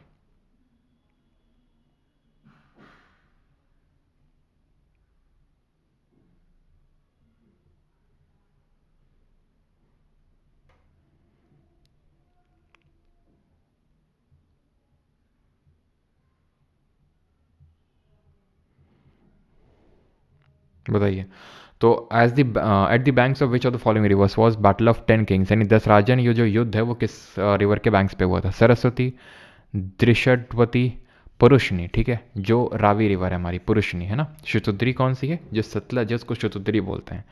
अगला है हमारा question, question number second, and that is which of the following statement about Rigveda is not correct? Fifth Veda भाई हम नाट्य शास्त्र को बोलते हैं, ठीक है, 4 वेद ही में पढ़ने हैं, वो स्टैटिक जीके में पढ़ेंगे fifth Veda. Sir is there coinage system available और इट वाज अ बार्टर? तो ये बार्टर ही था, मैं आपको बता दूं यहाँ पर कोई कॉइन्स वगैरह एज सच नहीं मिले हैं, ठीक है। यहाँ पर ध्यान रखना जो ट्रेड होता था, यहाँ पर लिख देता हूँ, ठीक है, no coinage system, no coinage system, यहाँ पर अभी सिर्फ बार्टर सिस्टम के थ्रू ही एक्सचेंज होता था, ठीक है, जो भी गुड्स, जो मैंने आपको कल एक्सप्लेन किया था बार्टर सिस्टम, ठीक है। हिमानी खान जी, ओके सर, आप सैक्रिफाइस के बारे में बताने वाले थे। हाँ तो मैं बता देता हूँ, डिफरेंट टाइप के जो सैक्रिफाइस परफॉर्म किए जाते थे राजा के द्वारा, वो होते थे जैसे राजसूया, ठीक है, राजसूया, अश्वमेघ, ठीक है, अश्वमेध, अश्वमेध यज्ञ होता था, ठीक है। इस राजसूया सैक्रिफाइस के अंतर्गत अश्वमेध सैक्रिफाइस या फिर यह अश्वमेध यज्ञ परफॉर्म किया जाता था। इसके तहत ये किया जाता था कि जो भी राजा होता था और उसका जो सबसे पसंदीदा घोड़ा होता था, उसको क्या किया जाता था, उसको रिचुअल्स वगैरह करके छोड़ा जाता था। कहाँ पर? टेरिटरी में। अब वो टेरिटरी में जहाँ जहाँ जाएगा और उसके जो कुछ राजा के मतलब जो गुप्त हैं, ठीक है, वो उसके पीछे पीछे जाएंगे, राजा के पीछे पीछे, ठीक है, गुप्त तरीके से। वो जो घोड़ा है वो टहलेगा, जहाँ जहाँ जाएगा, जहाँ जहाँ जाएगा वो टेरिटरी राजा की हो जाएगी। और अगर उस घोड़े को किसी ने रोक लिया, मान लेते इन्होंने रोक लिया, ठीक है, तो फिर इस पर्टिकुलर जिसने रोका है उसको इस राजा से युद्ध करना पड़ेगा जिसने कि इस घोड़े को छोड़ा है, ठीक है। वो फिर आगे की बात डिसाइड होगी कि कौन जीतता है कौन हारता है। लेकिन जब तक कोई नहीं रोकता था, ठीक है, और वो जब घोड़ा लौट के वापस आता था, ठीक है, उस टेरिटरी में, तो जितनी टेरिटरी में वो घूमा है वो टेरिटरी इन राजा की हो गई। और ऐसा नहीं कि घोड़ा प्रिय था, आए हो तुम इतनी टेरिटरी में, ना ना ना, आए हो बेटा आ जाओ, साइड में आके इसको काट डालते थे। किसको? घोड़े को। घोड़े की अश्वमेघ यज्ञ, यानी कि अश्व यानी कि घोड़े, घोड़े की बलि दे दी जाती थी यहाँ पे। क्यों दे दी जाती थी? उसके पीछे का लॉजिक ये था कि घोड़ा जो जो टेरिटरी लेके आया है, अब राजा ही उसको काटता था, राजा काटेगा और सीधे घोड़े से राजा में वो ट्रांसफर हो जाएगी, मतलब सीधे जीपीएस सिस्टम लगा हुआ था, खड़ाक से इधर से खटाक से राजा के पास तुरंत आ गया है। ये घोड़ा है बेचारा, एक तो टेरिटरी में घूमा इतने टाइम तक, ऊपर से काट डाला। क्यों काट डाला? क्योंकि सीधा ट्रांसफर होगा, ये लॉजिक था। तो ये अश्वमेघ यज्ञ भी परफॉर्म किए जाते थे, जो कि हमें थ्योरी ऑफ डिवाइनशिप बताता है कि किस तरह से जो राजा है वो अपनी डिविनिटी को दर्शाता था, ठीक है, कि वो कितना डिवाइन है। Which of the following statement about Rigveda is not correct? Deities were worshipped through prayer and sacrificial rituals. The gods who are presented as powerful, who could be made to intervene in the world of men by the performance of sacrifices. The gods were supposed to partake of the offerings as they were consumed by the fire. The sacrifices were performed in the temples. तो कौन सा गलत है? तो हमारा option number D गलत हो जाएगा। ये CDS 2014 में पूछा गया, बिकॉज सैक्रिफाइसेस को यहाँ ओपन में परफॉर्म, मतलब टेम्पल में परफॉर्म ना करके कहाँ परफॉर्म किया जाता था? ओपन में, ठीक है। वो बैच में है, सफ़र सेशन में, ठीक है। The early Aryans who were essentially pastoral did not develop any political structure which could measure up to a state in either ancient or modern sense. The kingship, जिसकी भी मैं बात कर रहा था, the kingship was the same as tribal chiefship. The term राजन किसके लिए use किया जाता था? राजा के लिए, है ना। Being used for tribal chief who was primarily a military leader and who ruled over his people and not over any specified area. ठीक है, तो पीपल के ऊपर रूल था, स्पेसिफाइड एरिया के ऊपर नहीं। तो यहाँ पर क्या होगा? तो the early Aryans who were essentially pastoral did not develop any political structure which could measure up to a state in either ancient or modern sense। तो ये बात सही है कि अभी हम देखेंगे धीरे धीरे वो जनपद में ट्रांसफ़र होता है, देन महाजनपद बनता है बाद में आके, लेकिन अर्ली आर्यंस पैस्टोरल कम्युनिटी ही थे वो, ठीक है, और ऐसा कोई पॉलिटिकल स्ट्रक्चर नहीं था उनका। तो पहला सही है, दूसरा भी सही है, ठीक है। और यहाँ पे क्या लिखा है? Both the statement are individually true and it is the correct explanation. तो the early Aryans who were essentially pastoral did not develop any political structure which could measure up to a state. और इसका explanation क्या है? Kingship was the same as the tribal chiefship. The term Rajan being used for tribal chief was primarily a military leader and who ruled over his people and not बिस। बिल्कुल, तो यहाँ पर option number ए सही answer हो जाएगा, दोनों सही हैं and it is the correct explanation of statement 1। Which of the following characteristics describes the nature of religion according to the Rig Veda? Rig Vedic religion can be described as naturalistic polytheism। polytheism का मतलब होता है worshipping multiple gods, जो कि होता था इंद्र, वरुण, अग्नि, ये सब की, ठीक है। वरुण कौन होते थे? गॉड ऑफ वाटर, जैसे अग्नि गॉड ऑफ फायर, तो वैसे वरुण गॉड ऑफ वाटर। तो पहला सही होगा। There are striking similarities between the Rigvedic religion and the ideas of Iranian Avesta, ये भी हमने देखा था, सही है, ठीक है। जो जेंडा अवेस्ता था उसके बीच में हमें काफ़ी सिमिलैरिटीज़ देखने को मिली, जिससे हमें पता चला कि हाँ ये सेम ही लोग हुआ करते होंगे।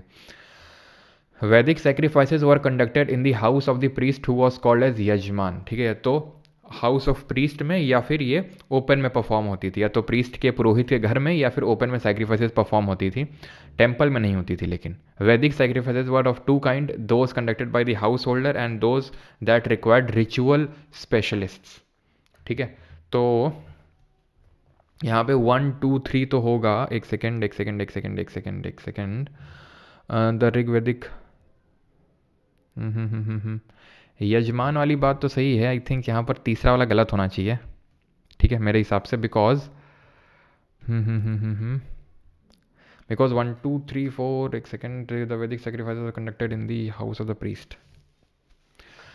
वैदिक सेक्रीफाइस, एक सेकेंड, वैदिक यज्ञ पुरोहित के जिसे यजमान कहा जाता था घर में किए जाते थे, घर में तो यार नहीं किए थे, ठीक है।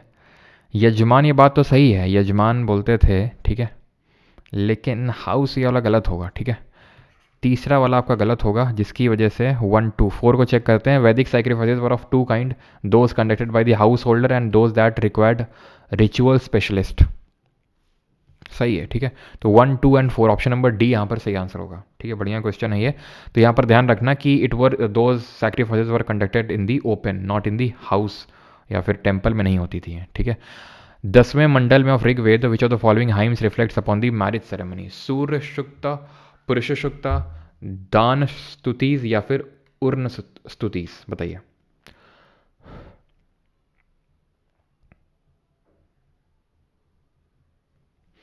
नहीं 1 2 3 4 नहीं होगा इसमें, 1 2 एंड 4 होगा, है ना।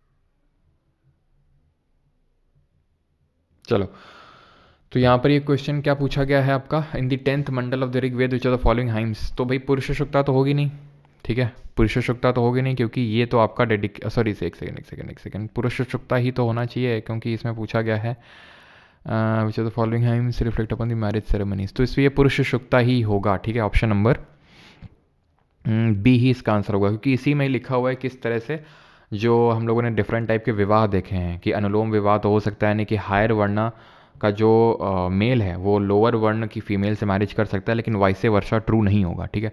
तो 10th मंडल का जो पुरुष शुक्ता है हाइम उसी में दिया हुआ है, बिकॉज 10th मंडल में तो आपका पुरुष शुक्ता ही दिया हुआ है, यस, ठीक है। अब आते हैं हम लोग एसएससी के क्वेश्चंस करते हैं। Which of the following is the oldest text of ancient India? सबसे पुराना टेक्स्ट कौन सा होगा इसमें? तो ये होगा हमारा ऋग्वेद। ये अर्थशास्त्र तो ये मौर्य टाइम पे आता है, ठीक है, मनुस्मृति भी आगे चल के आती, अभी नहीं। The oldest Veda is the Rigveda, composed about how many years ago. तो ऋग्वेद कितने साल पहले इसको कंपोज किया गया होगा? तो ऋग्वेद को कंपोज किया गया था 2000, 3500, 5000 या फिर 2500 साल पहले। ठीक है, तो आप खुद ही सोचिए, इसको कंपोज किया गया था रफली 2500 BC के रफली आप मान सकते हो। तो आज से कितने साल पहले की बात हो रही है? तो आज कितना हो रहा है? 2000 आज मान लो, ठीक है, 2024, 24 हटा तो 2000 भी अगर हम मान लें, ठीक है। हम वैदिक एज क्या बोलते हैं? हम वैदिक एज बोलते हैं 1500 BC से 600 BC। तो 2000 में अगर आप 1500 ऐड करोगे तो 3500 होगा, ठीक है, 3500 साल पहले। अब इसमें 1500 मार्क मत कर देना अगर ऑप्शन आ जाए, क्योंकि कितने साल पहले अभी से वो पूछ रहा है आपसे, ठीक। क्या चीज़? यजमान जो यज्ञ करते थे, यजमान, ठीक है, यजमान का मतलब होता है जो यज्ञ परफॉर्म करते थे, यानी कि प्रीस्ट, ठीक है, उन्हीं को बोला जाता है जो सैक्रिफाइस परफॉर्म करते थे। India was named Bharat after the name of the Bharata clan, in which of the following Veda this clan has been mention. तो ये क्लैन किस में मेंशनड है? ऋग्वेद में। ऋग्वेद में हमें पता है कि जो 7th मंडल है इसका, 7वां मंडल, उसमें 10 राजन युद्ध के बारे में लिखा हुआ है, और उस 10 राजन युद्ध में भरत ट्राइब के बारे में मेंशनड है, ठीक है। How many stages of life did early Hindu philosophy determine. तो अर्ली हिंदू फिलोसफी में कितनी स्टेजेस ऑफ लाइफ हैं? तो कौन कौन सी स्टेजेस ऑफ लाइफ हैं? एक तो सबसे पहले यानी कि वही जो हमारे आश्रम होते हैं, ठीक है, जो कि जबाला उपनिषद में लिखे हुए हैं, यजुर्वेद में। एक तो हमारा आता है पहले ब्रह्मचर्य, ठीक है, ब्रह्मचर्य आता है, देन आता है हमारा गृहस्थ, देन आता है वनप्रस्थ, वनप्रस्थ, और देन उसके बाद आता है संन्यास। तो ये आपका ग्रुप डी का क्वेश्चन है, 4 आंसर होगा उसका, option number A. MTS 2024, early Vedic economy was primarily based on. तो अर्ली वैदिक इकोनॉमी किस पे बेस्ड थी? पैस्टोरल थी। ये लेटर वैदिक एज में जो हमारी कम्युनिटी थी वो एग्रीकल्चर पे बेस्ड थी। 12th, the language of the Aryan text was. तो लैंग्वेज क्या थी? अर्धमगध, प्राकृत, प्राकृत, पर्शियन, संस्कृत थी, ऑप्शन नंबर डी, ठीक है। 13th, कितने वेदांग हैं टोटल? तो हमने देखे थे टोटल कितने वेदांग हैं, जितने कि हमारे ब्रह्मचर्य, बिल्कुल सही दीक्षा राठौर, ठीक है। तो जितने हमारे स्कूल्स ऑफ फिलॉसफी हैं, यानी कि 6, देयर आर, कौन सा? Option number B, 6 school, sorry 6 Vedanga है हमारे। वेदांग क्या है? वेदांग है हमारे जो काइंड ऑफ जो हमें चाहिए अगर हमें समझना है वेदास को। तो कौन कौन से हैं? एक तो हमारा शिक्षा है, ठीक है, शिक्षा, व्याकरण है ना, यानी ग्रामर, और लाइट ज्योतिष वाला था, और निरुक्ता, ठीक है, और एक आखिरी सॉरी आखिरी नहीं, 5वां छंद होगा आपका। एक कौन सा बच रहा है?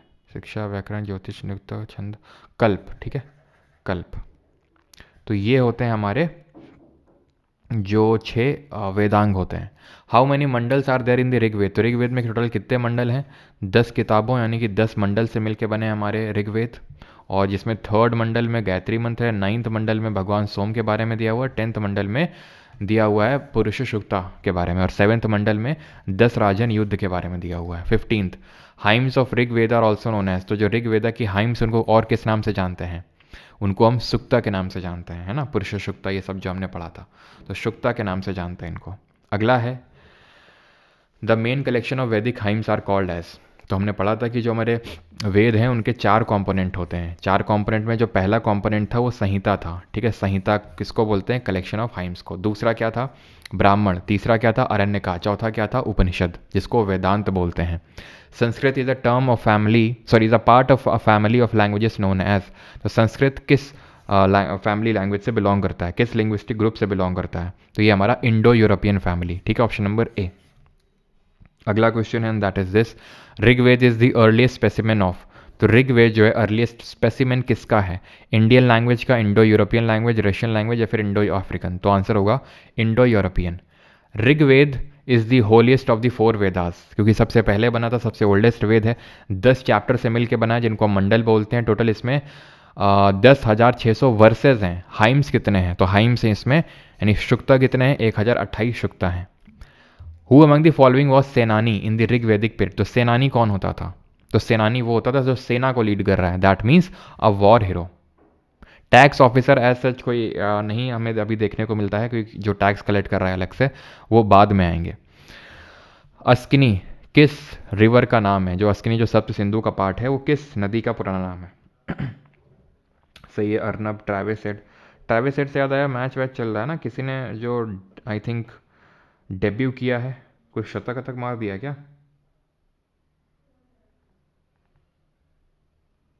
क्यों? वॉर हीरो, बिल्कुल। अस्किनी, झेलम, ब्यास, चेनाब और रावी। तो सही आंसर क्या होगा? अस्किनी। ब्यास बिपाशा, चेनाब रवि पुरुषनी, और ये हो जाएगा आपका, सॉरी झेलम तो वितास्ता होगा ना, चेनाब होगा आपका अस्किनी, ठीक है। चेनाब अस्किनी और झेलम आपका वितास्ता होगा। आगे बढ़ते हैं। Which of the following statement in the context of the Vedas is correct? कौन सा सही है? वेदों को श्रुति बोलते हैं। श्रुति मतलब सुन सुन के ये आप पास ऑन हुए from one generation to another, है ना। तो पहला 60 पर आउट, अच्छा 60 पे आउट हो गया क्या? चलो बढ़िया है फिर तो। द ऋग्वेद कंसिस्ट ऑफ, बड़ा पीछे पीछे हट हट के शॉट मार रहा था तिलक रत्न दिलशान की तरह। तो पहला तो सही है, the Rigveda consist of 10 mandal, ये भी सही है। Option number D both 1 and 2। 23rd which of the following Veda depicts the life of the early Vedic people of the India and as a collection of 1028 hymns divided into 10 mandals, ठीक है। 10 मंडल में 1028 जो hymns हमारी divided है किसमें है? ऋग्वेद में। Which of the following Veda is found in 2 recensions, black और वाइट में, ठीक है। याद करो, कृष्ण और शुक्ल।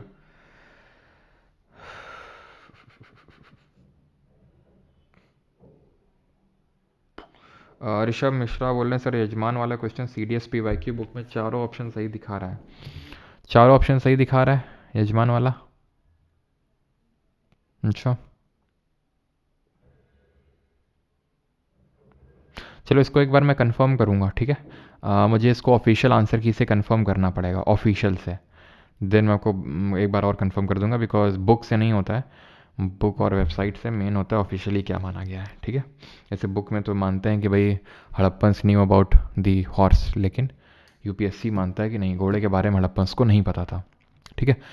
एक बार पूछा उसने UPSC ने, उसने माना कि भाई हॉर्सेस के बारे में नहीं पता था, लोगों को लगा UPSC से गलती हो गई। फिर से UPSC ने पूछा क्वेश्चन, फिर से UPSC ने यही माना कि हाँ भाई घोड़ों के बारे में नहीं पता था, ठीक है। चलो yajaman mean host, yes Zubair Mushtaq ji, वही मैंने बताया कि यजमान मतलब जो यज्ञ परफॉर्म करवा रहा है, ठीक है। तो आंसर आपका क्या होगा? यजुर्वेद, शुक्ल यजुर्वेद और Krishna Yajurveda. Which of the following gods acquires a new epithet lord of the plough? Lord of the plough किसको बोल देते हैं? पुरंदर। पुरंदर मतलब ये तो वाटर के हैं, ठीक है। Option number D. अच्छा विष्णु जी के 10वें अवतार को क्या बोलते हैं बताओ? The Vedic Aryans lived in the area called as Sapta Sindhu which means area drained by 7 rivers, ठीक है। झेलम का पुराना नाम पुरुषनी, रावी, विपाशा, ब्यास, रास्ता, झेलम। अरे झेलम ही तो होगा ये, मैं इसमें चेनाब और इसमें कंफ्यूज हो जाता हूँ, ठीक है। तो ये चेनाब है और ये आपकी वितास्ता झेलम है, ठीक है। अ wealthy person in the early वैदिक पेड वॉज नोन एज, तो अर्ली वैदिक पेड में दुहित्री तो जो गाय को धोती थी, गवेशना, ना ना ना गौमत होगा, गौमत होगा, गौमत। गवेशना होता था क्या? It was search for cows, ठीक है। जो ढूंढाई मचती थी जब गाय खो जाती थी उसको गवेशना बोलते थे। इन विच ऑफ द फॉलोइंग, कल की, यस कल की बिल्कुल सही है। और ये जो चल रहा है ना कहाँ पे? संभल में। तो एक्चुअल में माना जाता है कि संभल में ही जन्म होगा कल्कि का, जो कि 10वें अवतार होंगे विष्णु जी के, जो इस कलयुग को खत्म करके सतयुग को लाएंगे। In which of the following Veda was 10 Rajan war mention? तो 10 राजन युद्ध जो है वो किस में मेंशनड है? 10 राजन युद्ध ऋग्वेद के कौन से मंडल में मेंशनड है बताइए जल्दी से। Which of the following varna primarily used to do cultivation animal husbandry and trade during the letter Vedic period? तो कौन करता था एनिमल हस्बेंड्री और ट्रेड, व्यापार वगैरह, कौन सा वर्ण होता था? तो ये हमारे 7वें मंडल में मेंशनड है, ठीक है। तो आगे बढ़ते हैं, बढ़ते बढ़ते पहुंचते हैं यहाँ पर, और आंसर क्या होगा? वैश्य होगा इसका, ठीक है। क्षत्रिय युद्ध लड़ेंगे, ब्राह्मण यज्ञ वगैरह रिचुअल्स परफॉर्म करेंगे, शूद्र जो है जो मैनुअल टास्क हैं, servant kind of. Which of the 4 Veda contains a collection of magic spells and charm? Magic spell, जादू टोना टोटका, ठीक है। काला जादू किसमें है? अथर्ववेद में। इसमें क्या है? रिचुअल्स एंड प्रेयर्स हैं। ये ओल्डेस्ट बुक ऑन म्यूजिक है Rigveda, it is the oldest Veda जिसमें कि हाइम्स वगैरह दी हुए हैं। कलेक्शन ऑफ हाइम्स को क्या बोलते हैं? द पूर्व मीमांसा school of philosophy was founded by, किसने फाउंड किया था? कपिल ने तो शंख बजाया था, ठीक है। तो शंख फिलॉसफी दी थी, पतंजलि ने योग फिलॉसफी दी थी, जैमिनी ने दी थी पूर्व मीमांसा। The iron implement site of Hastinapur was found in which present day state of India. तो हस्तिनापुर जो आयरन इम्प्लीमेंट साइट है, हस्तिनापुर मैंने क्या बताया था, हस्तिनापुर कहाँ पर है, उत्तर प्रदेश में। देखा था हमने कि धीरे धीरे जो लेटर वैदिक एज में ये लोग नीचे की ओर उतर आए थे गंगा यमुना द्वाब में, यानी कि जो हमारा हस्तिनापुर वाला रीजन है वहाँ पर, ठीक है, western UP. As per Rig वैदिक और अर्ली वैदिक पीरियड, दैट इज 1500 से लेके जो 1000 BC का जो टाइम पीरियड है, who among the following was a river goddess. तो रिवर गॉडेस कौन थी, तो रिवर गॉडेस थी सिंधु, है ना, वन लाइनर में देखा था हम लोगों ने, Sindhu. Option number B will be the correct answer. Usha जो हमारी गॉड ऑफ डॉन है ना, और अग्नि तो आप जानते ही हैं भगवान और इंसानों के बीच के मीडिएटर।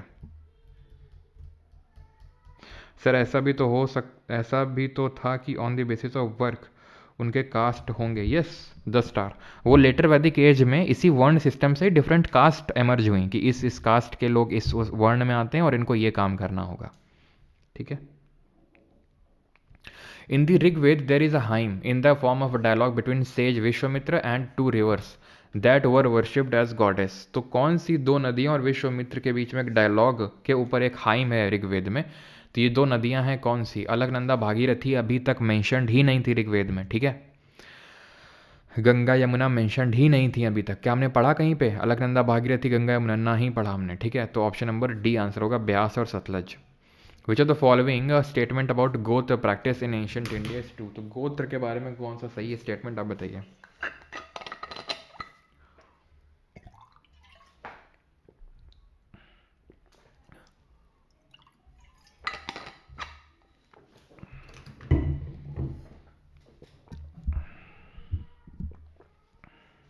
नहीं भरत, ऐसा हमें कोई साइट के बारे में नहीं पढ़ना जैसे हमने हड़प्पन सिविलाइजेशन में पढ़ा था। गोत्र प्रैक्टिस, तो man and women were expected to marry within the same gotra, नहीं, वो सेम गोत्र में मैरिज नहीं करनी थी। People belonging to the same gotra were regarded as descendant of the person after whom the gotra was named, ठीक है। जैसे कि अग्निवंशीय गोत्र, सोमवंशी गोत्र, तो ये सब क्या है, ये एक सेम गोत्र है, तो भाई ये माना जाता है कि सेम पर्सन के डिसेंडेंट है सभी लोग, तो मैरिज नहीं करनी है, ठीक है। Which of the following varna was responsible for protecting people and administering justice in ancient India as per rules laid down by the Dharmasutra. तो धर्मसूत्र के अनुसार किसको जस्टिस देना होता था और किसको प्रोटेक्ट करना होता था लोगों को, तो किसको प्रोटेक्ट करना होता था, क्षत्रिय को। ये ट्रेड करते थे, ये रिचुअल्स और ये जो काइंड ऑफ इन बाकी के जो ऊपर 2 वर्ण थे उनको सर्व करते थे, ठीक है। शराब पे भी होता है क्या शादी का pressure? Sir railway group D के लिए बैच कब आएगा? तो भाई अलग से उसके लिए नहीं आएगा सुमित जी, अलग से रेलवे ग्रुप डी के लिए यही है जो है। Vedanga are Hindu auxiliary disciplines that originated in ancient times and are linked to the study of Vedas. तो स्टडी ऑफ वेदास से लिंक्ड है वेदांग। कितने हैं? तो अभी देखा था 6 हैं टोटल, ठीक है। According to the varna system that was prevalent in Vedic period which of the following was not a varna. तो इनमें से वर्ण कौन सा नहीं था? ब्राह्मण था, क्षत्रिय था, वैश्य था, शूद्र था, समिति करके नहीं था। समिति was assembly of common people, ठीक है।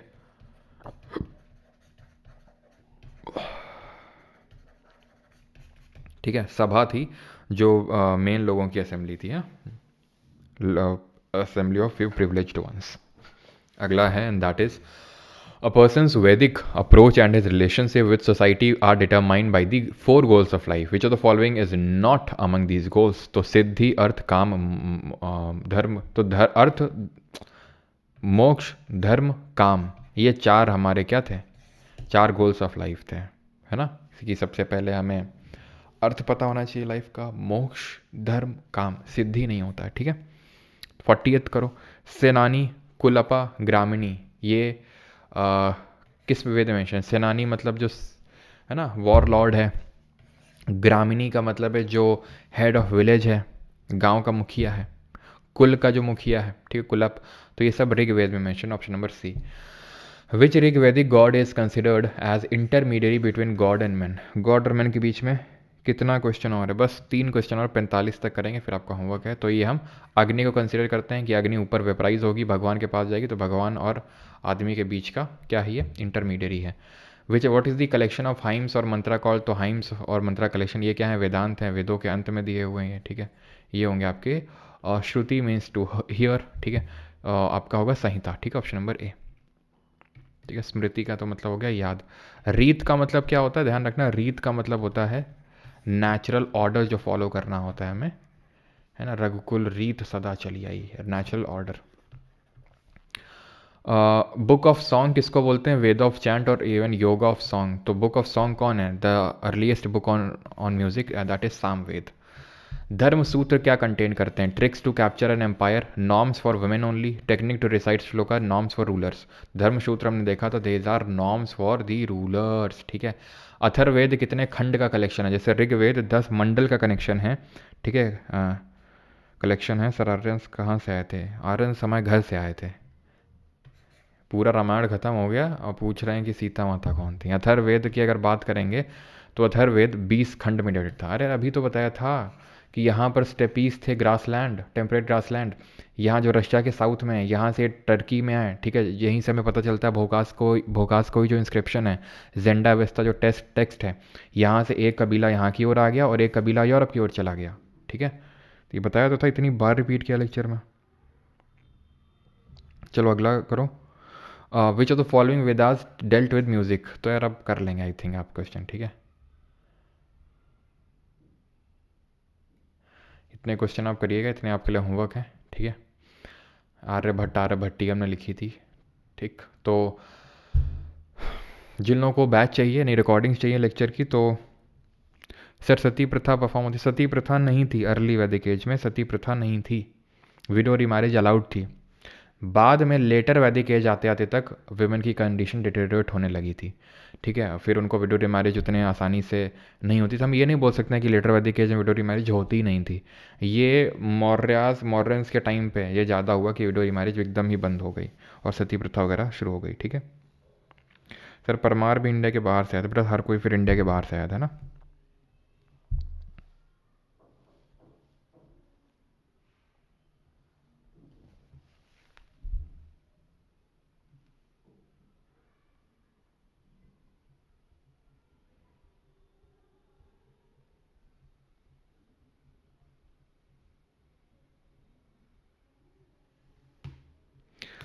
पुरु पुरु भरत और पुरु, जो कुरु बने थे भरत और पुरुष, पुरुष भी बोल देते हैं या फिर पुरु, ठीक है।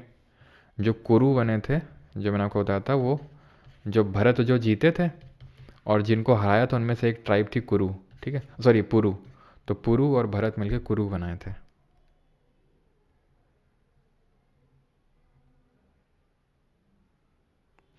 करंट के बारे में बताइए। I have exam in March April, Jammu Kashmir police SI. और शेख आबिद जी, करंट के बारे में अब देखा, जम्मू कश्मीर एसआई में किस तरह से पूछा जाता है, मतलब उसमें आप ना पीवाईक्यूज़ देखो, ट्रेंड देखो, हर एग्ज़ाम का अलग ट्रेंड होता है। एसएससी का तो आप जानते हो ट्रेंड क्या है, बहुत पुराना करंट अफेयर पूछना, ठीक है। हर एग्ज़ाम का एक ट्रेंड होता है, कितने टाइम पहले का पूछेगा वो। सर टफेस्ट राइवलरी तो इजीएस्ट राइवलरी बन गया, ऑस्ट्रेलिया के साथ क्या हुआ, क्या स्कोर चल रहा है। दस राजन को थोड़ा एक्सप्लेन करिए चंद्रशेखर। 10 राजन था, 10 राजन देखो था क्या, कि जब ये भाई यहाँ पर जो कबीले आए, ट्राइब्स आए, तो इसमें से सबसे जो पावरफुल ट्राइब थी वो भरत ट्राइब थी, ठीक है। बाकी की 5 ट्राइब ने कोलिशन कर लिया, मतलब इंडिया गठबंधन बना लिया ऐसे समझ सकते हो। तो ये 5 ट्राइब मिल गई, प्लस इन्होंने सोचा कि चलो यार 5 और को ले लेते हैं, ठीक है। 5 जैसे ये मान लो कि भाई कांग्रेस हो गई ये सबसे बड़ी हमारी हो गई, और 5 छोटी को भी ले लिया जो नॉन आ रहे हैं, यानी कि जो पहले से यहाँ रह रहे हैं। तो 5 + 5 10, ठीक है, 10 राजन। तो ये 10 राजन मिलकर भारत के खिलाफ युद्ध किए थे, इनको लीड किए थे जो राजा थे सुदास, ठीक है। ऐसे समझ लो मोदी जी तो ये जीत गया, ठीक है, ये जीत गए उसमें। देन उसके बाद क्या हुआ, इन्होंने भरत वालों ने, और इसमें से एक सबसे पावरफुल थी पुरु, इन्होंने मैट्रीमोनियल अलायंस किया, मतलब शादी वादी करवा दी, है ना। तो मैट्रीमोनियल अलायंस बनवा लिया, तो वहाँ से ना। सर 12 दिमाग वाला एनिमल कौन सा है भाई, ऐसा तो हमें नहीं पता अजीत जी। पकड़ुआ विवाह इसमें मेंशन, पकड़ुआ विवाह इसमें मेंशन नहीं है ये।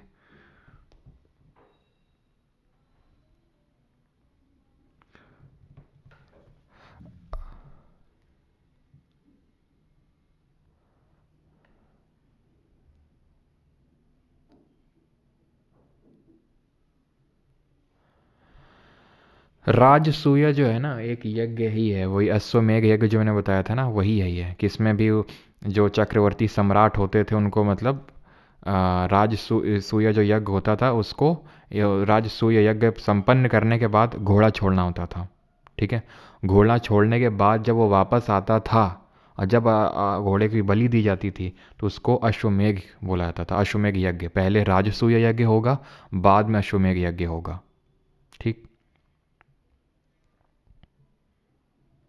56 करवा दो, मेरा मैसेज नहीं देखते, बाकी सबका देखते हैं।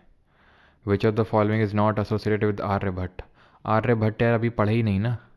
आर्यभट्ट कौटिल्य ने लिखा था, और आर्यभट्ट जब हम पढ़ेंगे मौर्यास तो वहाँ पढ़ेंगे इस क्वेश्चन को, तो आप छोड़ सकते हैं इसको। ठीक है,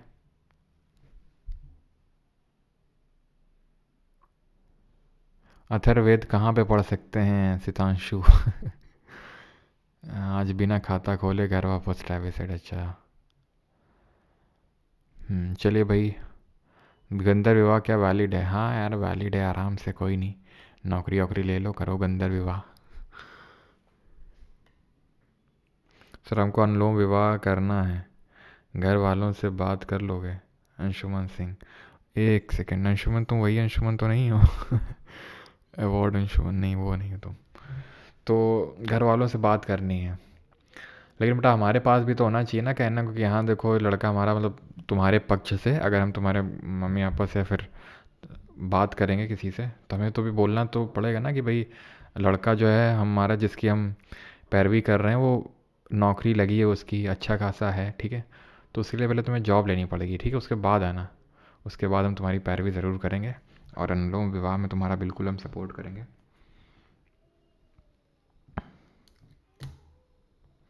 लल्लन टॉप लेक्चर गुरुजी, मज़ा आ गया। अच्छा, निष्क कॉइन्स वर यूज्ड, देखो मिले नहीं हैं। ठीक है, जो आप बोल रहे हैं ना निष्क कॉइन्स को ही बोला गया था। ठीक है, कहाँ पे लिखा था उसके बारे में? ठीक है, निष्क जो है कॉइन्स को ही बोला गया था, लेकिन कहीं कॉइन्स मिले नहीं, तो हम ये नहीं बोल सकते हैं कि ये लोग कॉइन्स जो है, ठीक है, निष्क कॉइन्स को ही बोला गया, बिल्कुल सही बात है, लेकिन कहीं पे हमें कॉइन्स का कोई एविडेंस नहीं मिला। हम रिटन एविडेंस से ही किसी चीज़ को नहीं बता सकते हैं। हिस्टोरियंस कभी सिर्फ लिखे के बेसिस पे कोई चीज़, जैसे कि बोला गया कि संभल में बाबर ने तोड़वाया किसको? कल्कि मंदिर को, लेकिन इसका कोई आर्कियोलॉजिकल एविडेंस नहीं उसका सपोर्ट करता है, तो इसलिए हम उसको कंसिडर नहीं मानते, हिस्ट्री नहीं मानती उसको। तो उसी तरह इसको हिस्ट्री नहीं मानती है कि वहाँ पे लोग जानते थे, मानते यही है कि बाटर सिस्टम यूज़ होता था। ठीक है,